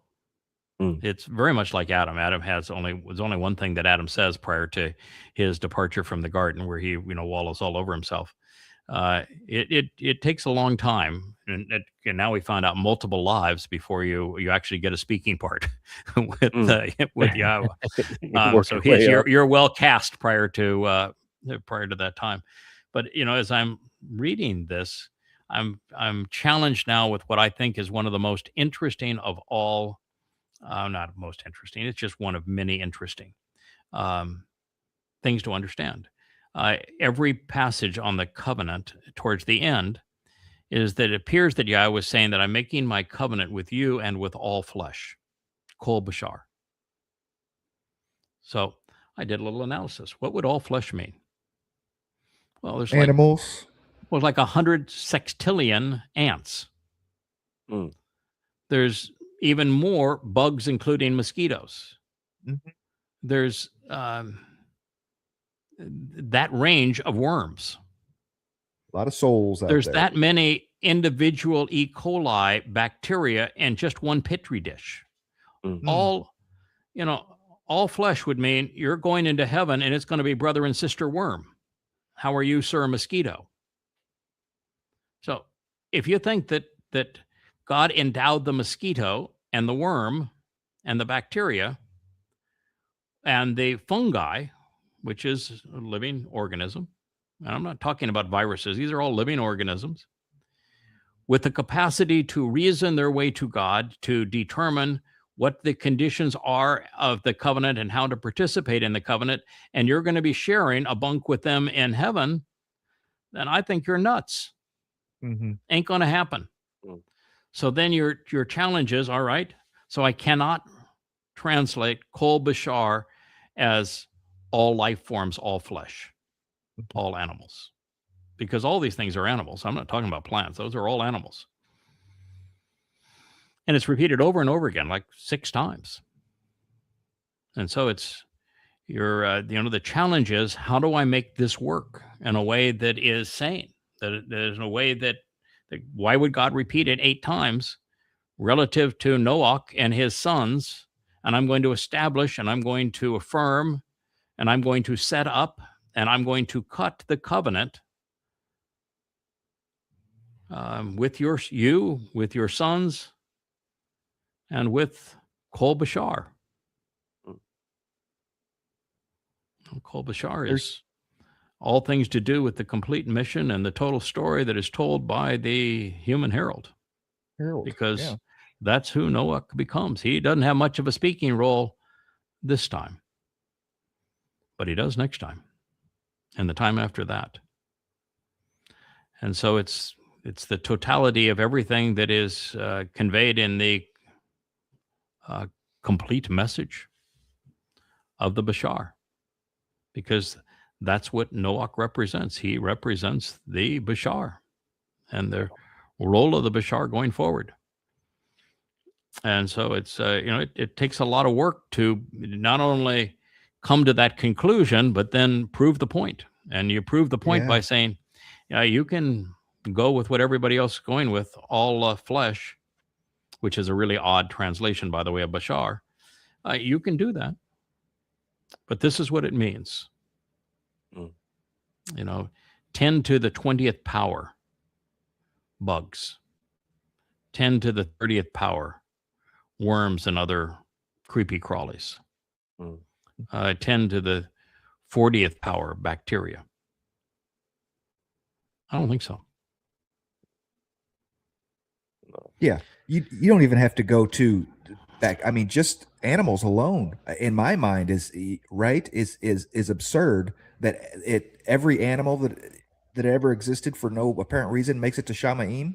You know, I mean, they have everything no option. Except, everything except fungi and bacteria would be considered an animal in the list that I gave, but we're having a real tough time with our video right now, Rich.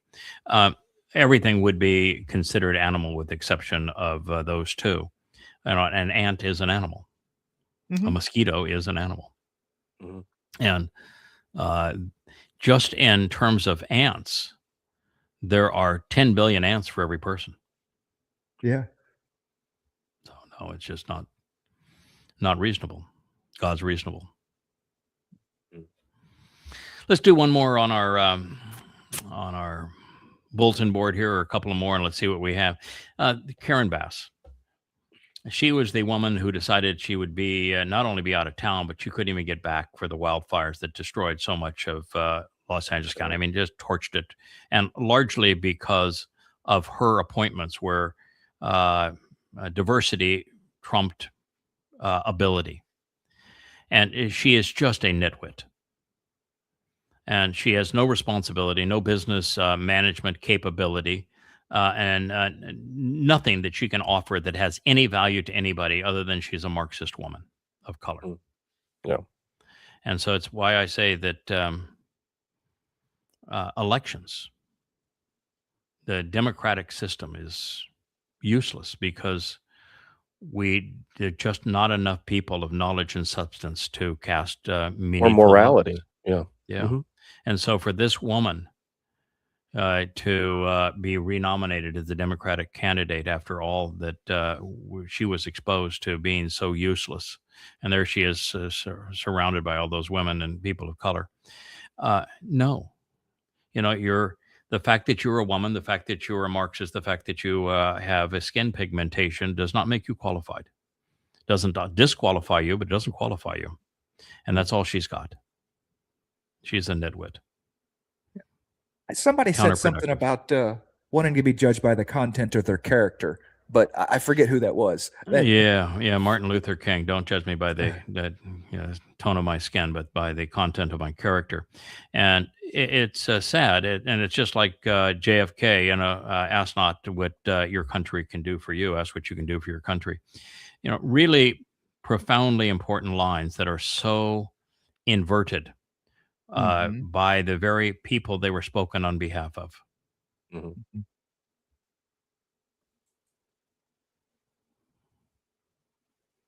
That's what they do, next though. There, sir? What works for me?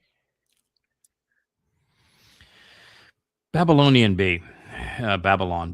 Once upon a time, when I first got involved in social media, before I left social media, they were really funny. They had wonderful bits on showing how fascism and socialism, for example, was the same beast. They'd have a Marxist go meet Hitler, and they found they all agree on everything.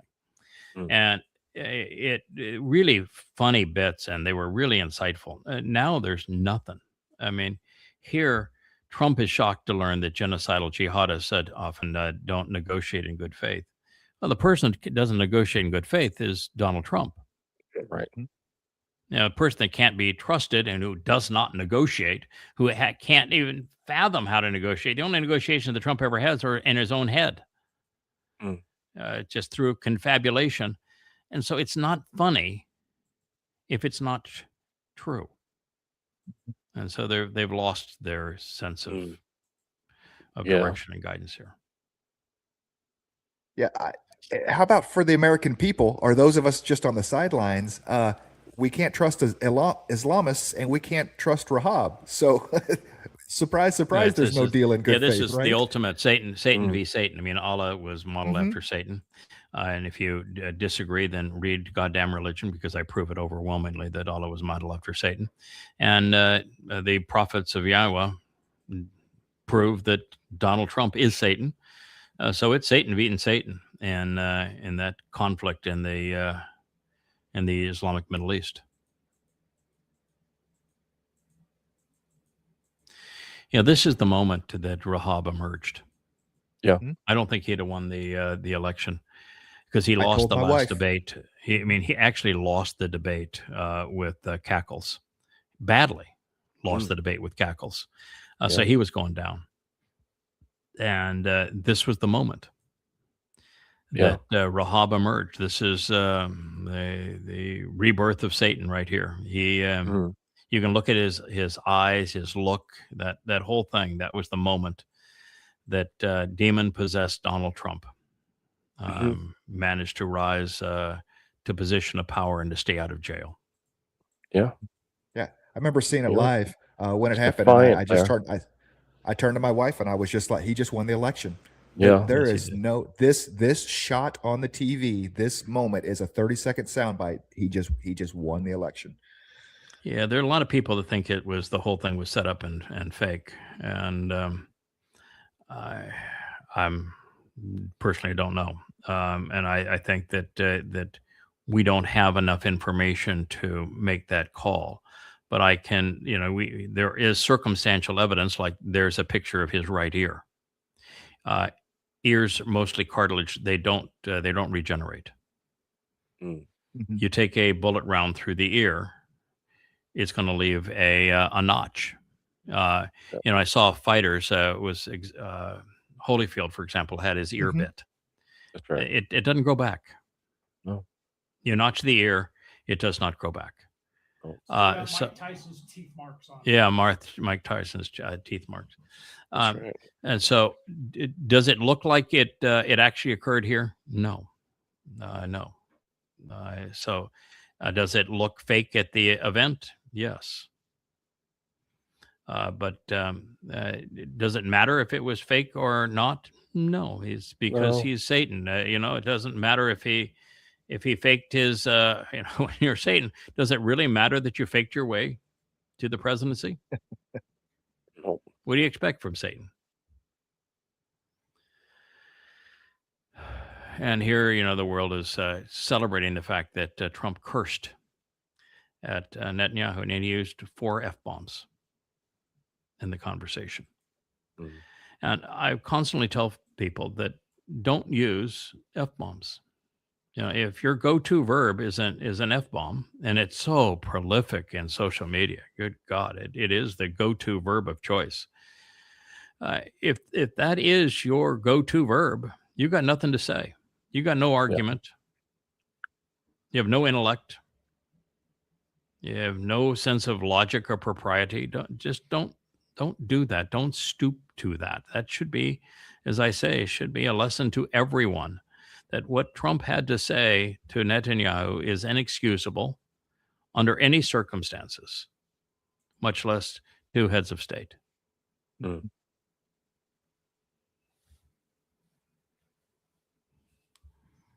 Yeah, I have been accused of dumbing down my speech sometimes. So it's a matter of knowing when to turn it on and turn it off. There is locker room talk, and then there is kitchen table talk. I realized, and I'll go ahead and talk on this in a moment, but I realized that men and women have become far more prone to swear than previously. And there are words that I will say that people think are swear words. Shit, for example. I don't have a problem with shit. God doesn't have a problem with shit. He uses it all the time. Damn. I don't have a problem with damn. God uses it all the time. So I think there are some words that are appropriate for us to use. I just never see where it's appropriate to use the F-bomb. In fact, even the origin of it, as to fornicate on the order of the king. Consent of the king. Yeah, fornicate and consent of the king. I don't buy it. I don't like it. I don't think it's a verb. I don't think it applies in any situation. I don't think it advances any discussion. And of course, I did all those years of syndicated talk radio where one of those will assure you will never Right. be back. And what they did on my shows, I was so disciplined in my language, they took me off of delay unless we had callers. If we had callers, they put the delay back in, so the callers wouldn't say something stupid. But today on the in the internet and social media, it's just all a progression of F-bombs, and I just don't think it's colorful. I don't think it's appropriate. This photo, they're saying, proves that America has finally reached the peak of absurdity under Trump, because that's the UFC fake fighting in the White House lawn, and it's of course to celebrate Trump's birthday because no one wants to celebrate with him. He's he had his military parade, nobody attended, and now he wanted to have the great 250 state fair and have all these singing groups, and nobody wanted to sing at an event that he was sponsoring. So he said nobody wants to hear them sing anyway. They're all has-been. So we just won't have have it at all. And here he likes the way that this particular audience receives him. This is MAGA Christian knuckleheads that like violence. These are the 37%. Yeah, this is the 37%. This is the fun of the 37%. I remember back in the day, and I had this knucklehead who was a conspiratorialist that would chime in on our shows, and this was what he loved. He loved this sport where people were beating. He was essentially an invalid, so he couldn't participate, but he loved people beating each other up. I don't find any enjoyment. This is not. I have never watched one of these. I will never watch one of them. I think there's something sick about watching one of them. I'm disgusted that it's popular. And that's what's going to be in the front of the White House. If it, say we're going to do something really elegant and we're, going to do figure skating, it's going to be really beautiful, or there's going to have a gymnastic competition. Okay. And because I think they are so enormously talented, that you'd Olympic pick a gladiator sport, gymnasts, but pick a gladiatorial sport. Going back to ancient Rome, no, it doesn't appeal to me. I think it's disgusting that the country finds it appealing, frankly. I just think that they're wrong because they ain't seen nothing yet. You think this is peak absurdity? We still got my point. This, yeah. Oh yes, I know. Much absurd, yes. The pinnacle, hell no. No, yeah. Cage match at the White House. Yeah. So no, this is not the peak of what he's going to do. He's still getting warmed up. Yeah. It just it makes you yearn for the days of the Lincoln bedroom, right? It makes you yearn for the days of the Lincoln bedroom. That was the worst scandal that there was. I was a huge opponent of Obama because he was a Marxist and he was incompetent. He had nothing to offer other than he was a smooth talker. But otherwise, he had nothing to offer. And I accused the Democrat Party of putting a man that was mentally incompetent up to run for office, like it was a weekend at Bernie's with the Biden administration. But by comparison, oh my God, they're infinitely superior to this nonsense. Now, would Cackles have made a better president? I don't know, but oh goodness.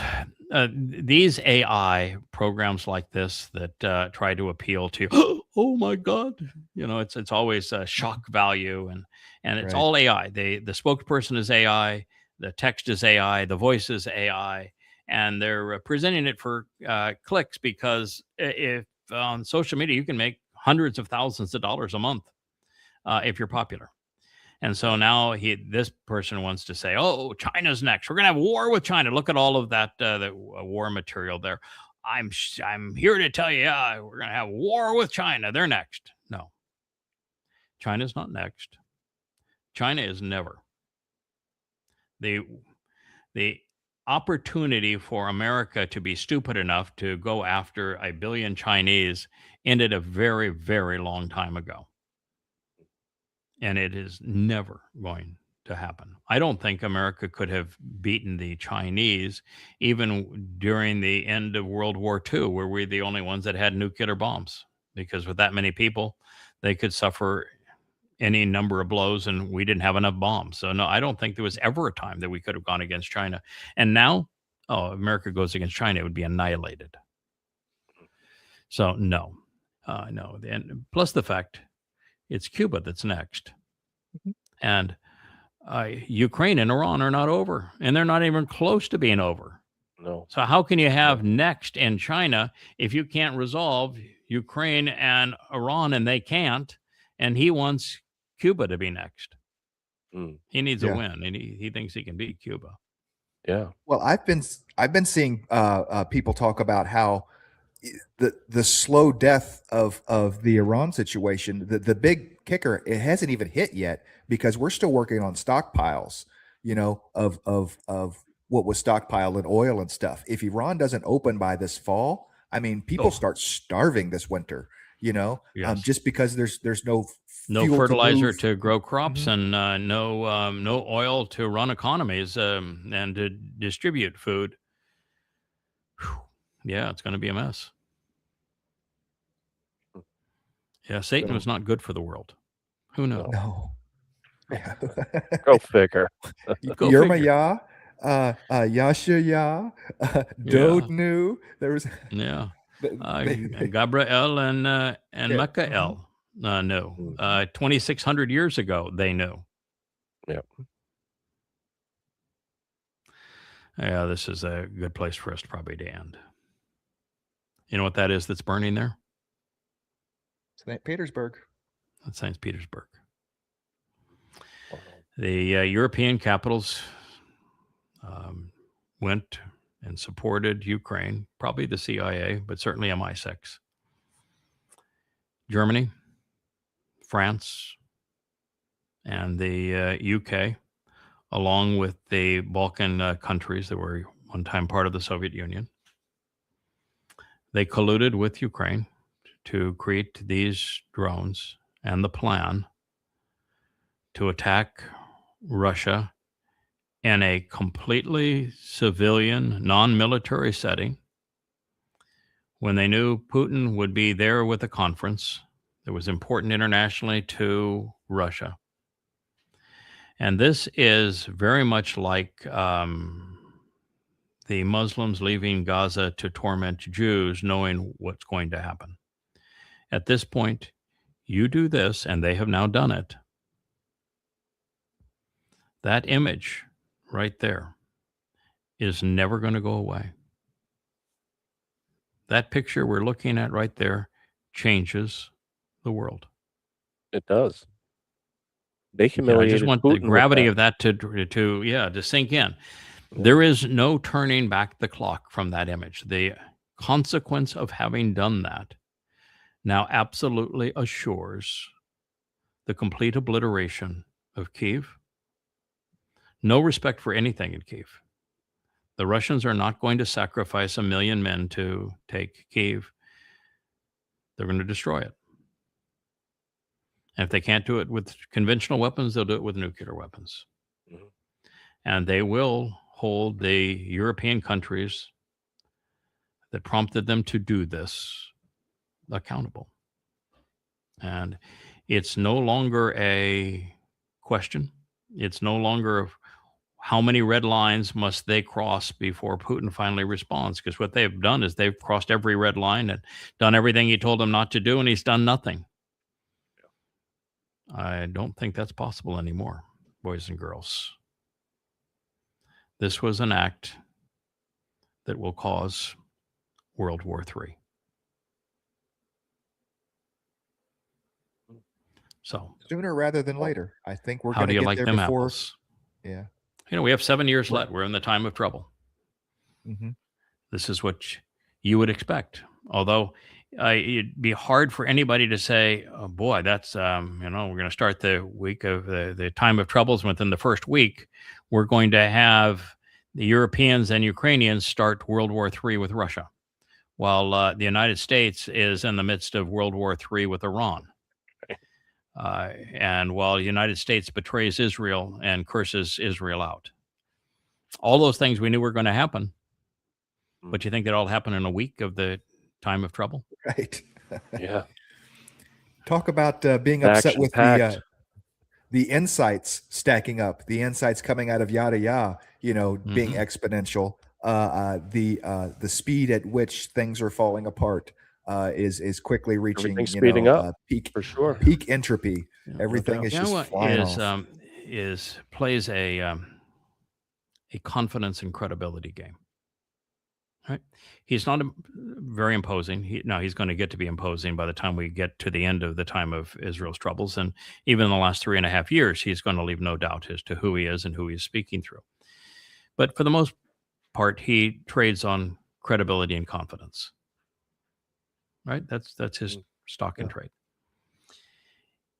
If you were to listen to what I've had to say over the last 25 years, and I've said a lot, and what I've written over the last 25 years,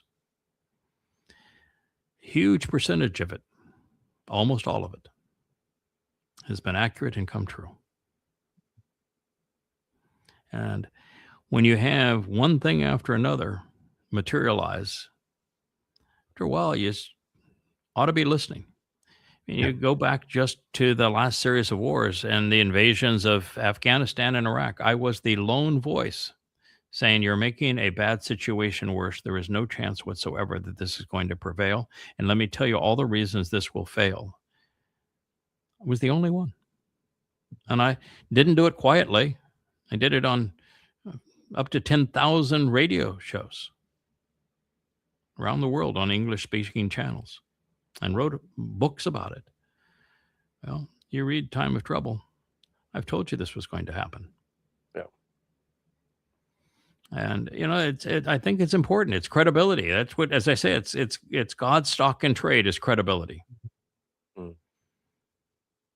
Absolutely. And part of credibility is the other thing that it's not just that he's right about our future and tells us about it so that we can communicate tomorrow's news today. It is also consistency. And that means you do it. Who's been doing this for 25 years?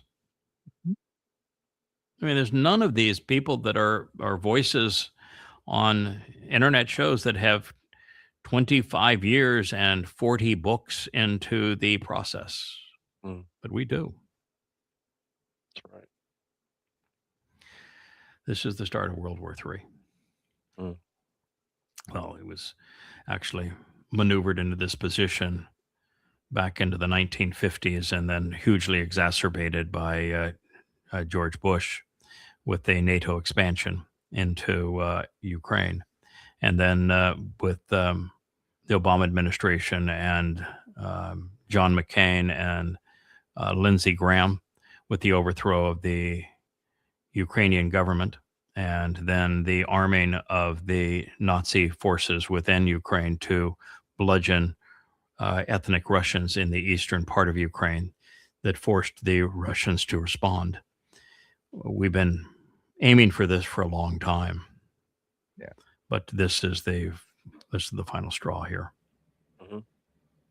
Yeah. I think this will be the picture that that people will be able to look back on as 9/11. You have the towers and the smoke coming out. Just like the Trump with holding up his fit. There are pictures that define An that once you see iconic them, picture, that the whole story comes back. I think this will be that picture. Yeah, if you look at the pictures from 9/11, there was nothing that was this massive in terms of of destruction and a plume. It wasn't this massive. Yeah. This is massive. And it's not just massive. I've been in 170 countries around the world. St. Petersburg is one of the most spectacular cities in the world. And it is a non-military city. And it's a city with some of the greatest museums and art collections in the world. And it was at the site of Russia's conference, an economic conference. And to pick that city at this time This is really shows just how stupid the leaders of Europe and Mr. Cokehead himself, Zelensky, is. Yeah, this was meant This to is embarrass Putin, that is and correct. they really did that. He was hosting. What was he hosting? He was hosting something there. Well, it's his annual entertaining. economic conference, and it was hosted by Putin, and it's the single most important conference every year in Russia. This is So this central is to Western the Europe's best thinking as to how to manage this war was to pull something like that, because Kiev doesn't operate in a vacuum. They're clearly no, getting their marching orders from Germany or whoever. correct, and But funding and weapons exactly, yes. and guidance Well, for those MI weapons.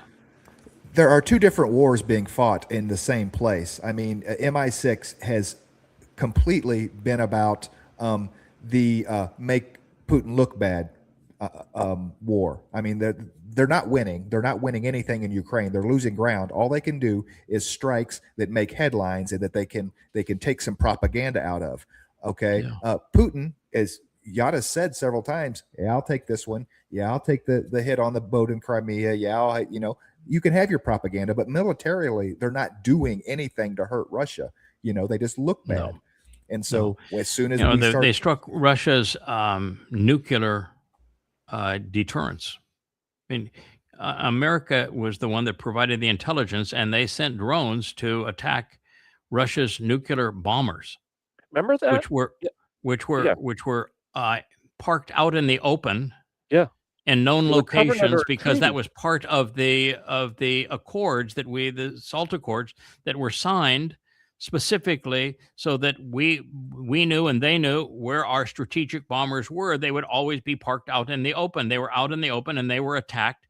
And it was the CIA that provided the guidance and the know-how to carry off that attack. I mean, Which you was a couldn't war have crime. a more Yeah. ruthlessly stupid violation, because the protocols of Russia's protocols, if their strategic nuclear deterrence is attacked, they launch. Yeah. Yeah. So you couldn't have been dumber than that, and this may be to take the economic conference in the city in Russia. I mean, this is Russia's showcase city. I've been to Moscow many times, but every time that I go to Russia, I always go to St. Petersburg. It is a magnificent city. It is so much more beautiful than any American city. It is really a jewel. And to do that is just such a crying shame. That's so unbelievably stupid. And the thing that's even worse is that you poll Americans, and 80% of Americans think that Putin is the enemy, and that Putin is the aggressor in Ukraine, and that the Ukrainians are the freedom fighters. Nothing could be further from the truth, and it's overwhelmingly so. It's the amount of evidence that you have to deny to come to support the lie is literally overwhelming. Yeah. It just shows that you're not thinking, you're not capable of processing information, you cannot do research, you are incapable of making a reasoned decision. And yet it's prolific that 80% of Americans think that the belligerent is Putin and not America, when the opposite is true. And as I've said, and I've been saying this now for, well, it goes back 15 years, back to the Shattering Myths radio show, that when the West tried to overthrow the Ukrainian government to make it pro-West as opposed to pro-Russian, and then they tried to move the Russian monetary support of Ukraine out of the way, because Ukraine is a graft-ridden country. It does not function without outside funding. And they wanted to replace it with the International Monetary Fund controlled by the U.S. And I remember doing the shows, and I said, let me tell you where this is going to lead. The Russians have a way of taking this next $3 billion tranche and getting it repaid, because they're running pipelines through Ukraine, and they can take it out of the transit tolls. The United States has nothing, and Ukraine is always going to be a bankrupt state. And so it's another $3 billion gone, and then another $3 billion gone for what? To move NATO into a country that's a stone's throw from Moscow? What all you're doing here is igniting the next world war. Why are you doing this? And I was talking about that 15 years ago. And now here it is. This is where it led. And the sad thing about this is that there was no chance of success. The mission was to break up Russia so that the military industrial complex and bankers in America and the UK could prosper by robbing Russia of its mineral wealth. That was the entire ploy. That's the same ploy as in Iran, same ploy as in Venezuela. That is the ploy. And my point was, if you study the Russian psychic and mentality, just like the Persians and Iran, you know that's not going to happen. There is nothing you're going to do that's going to cause that to happen. And that if you could prevail and cause that to happen, the response is going to be the dead hand.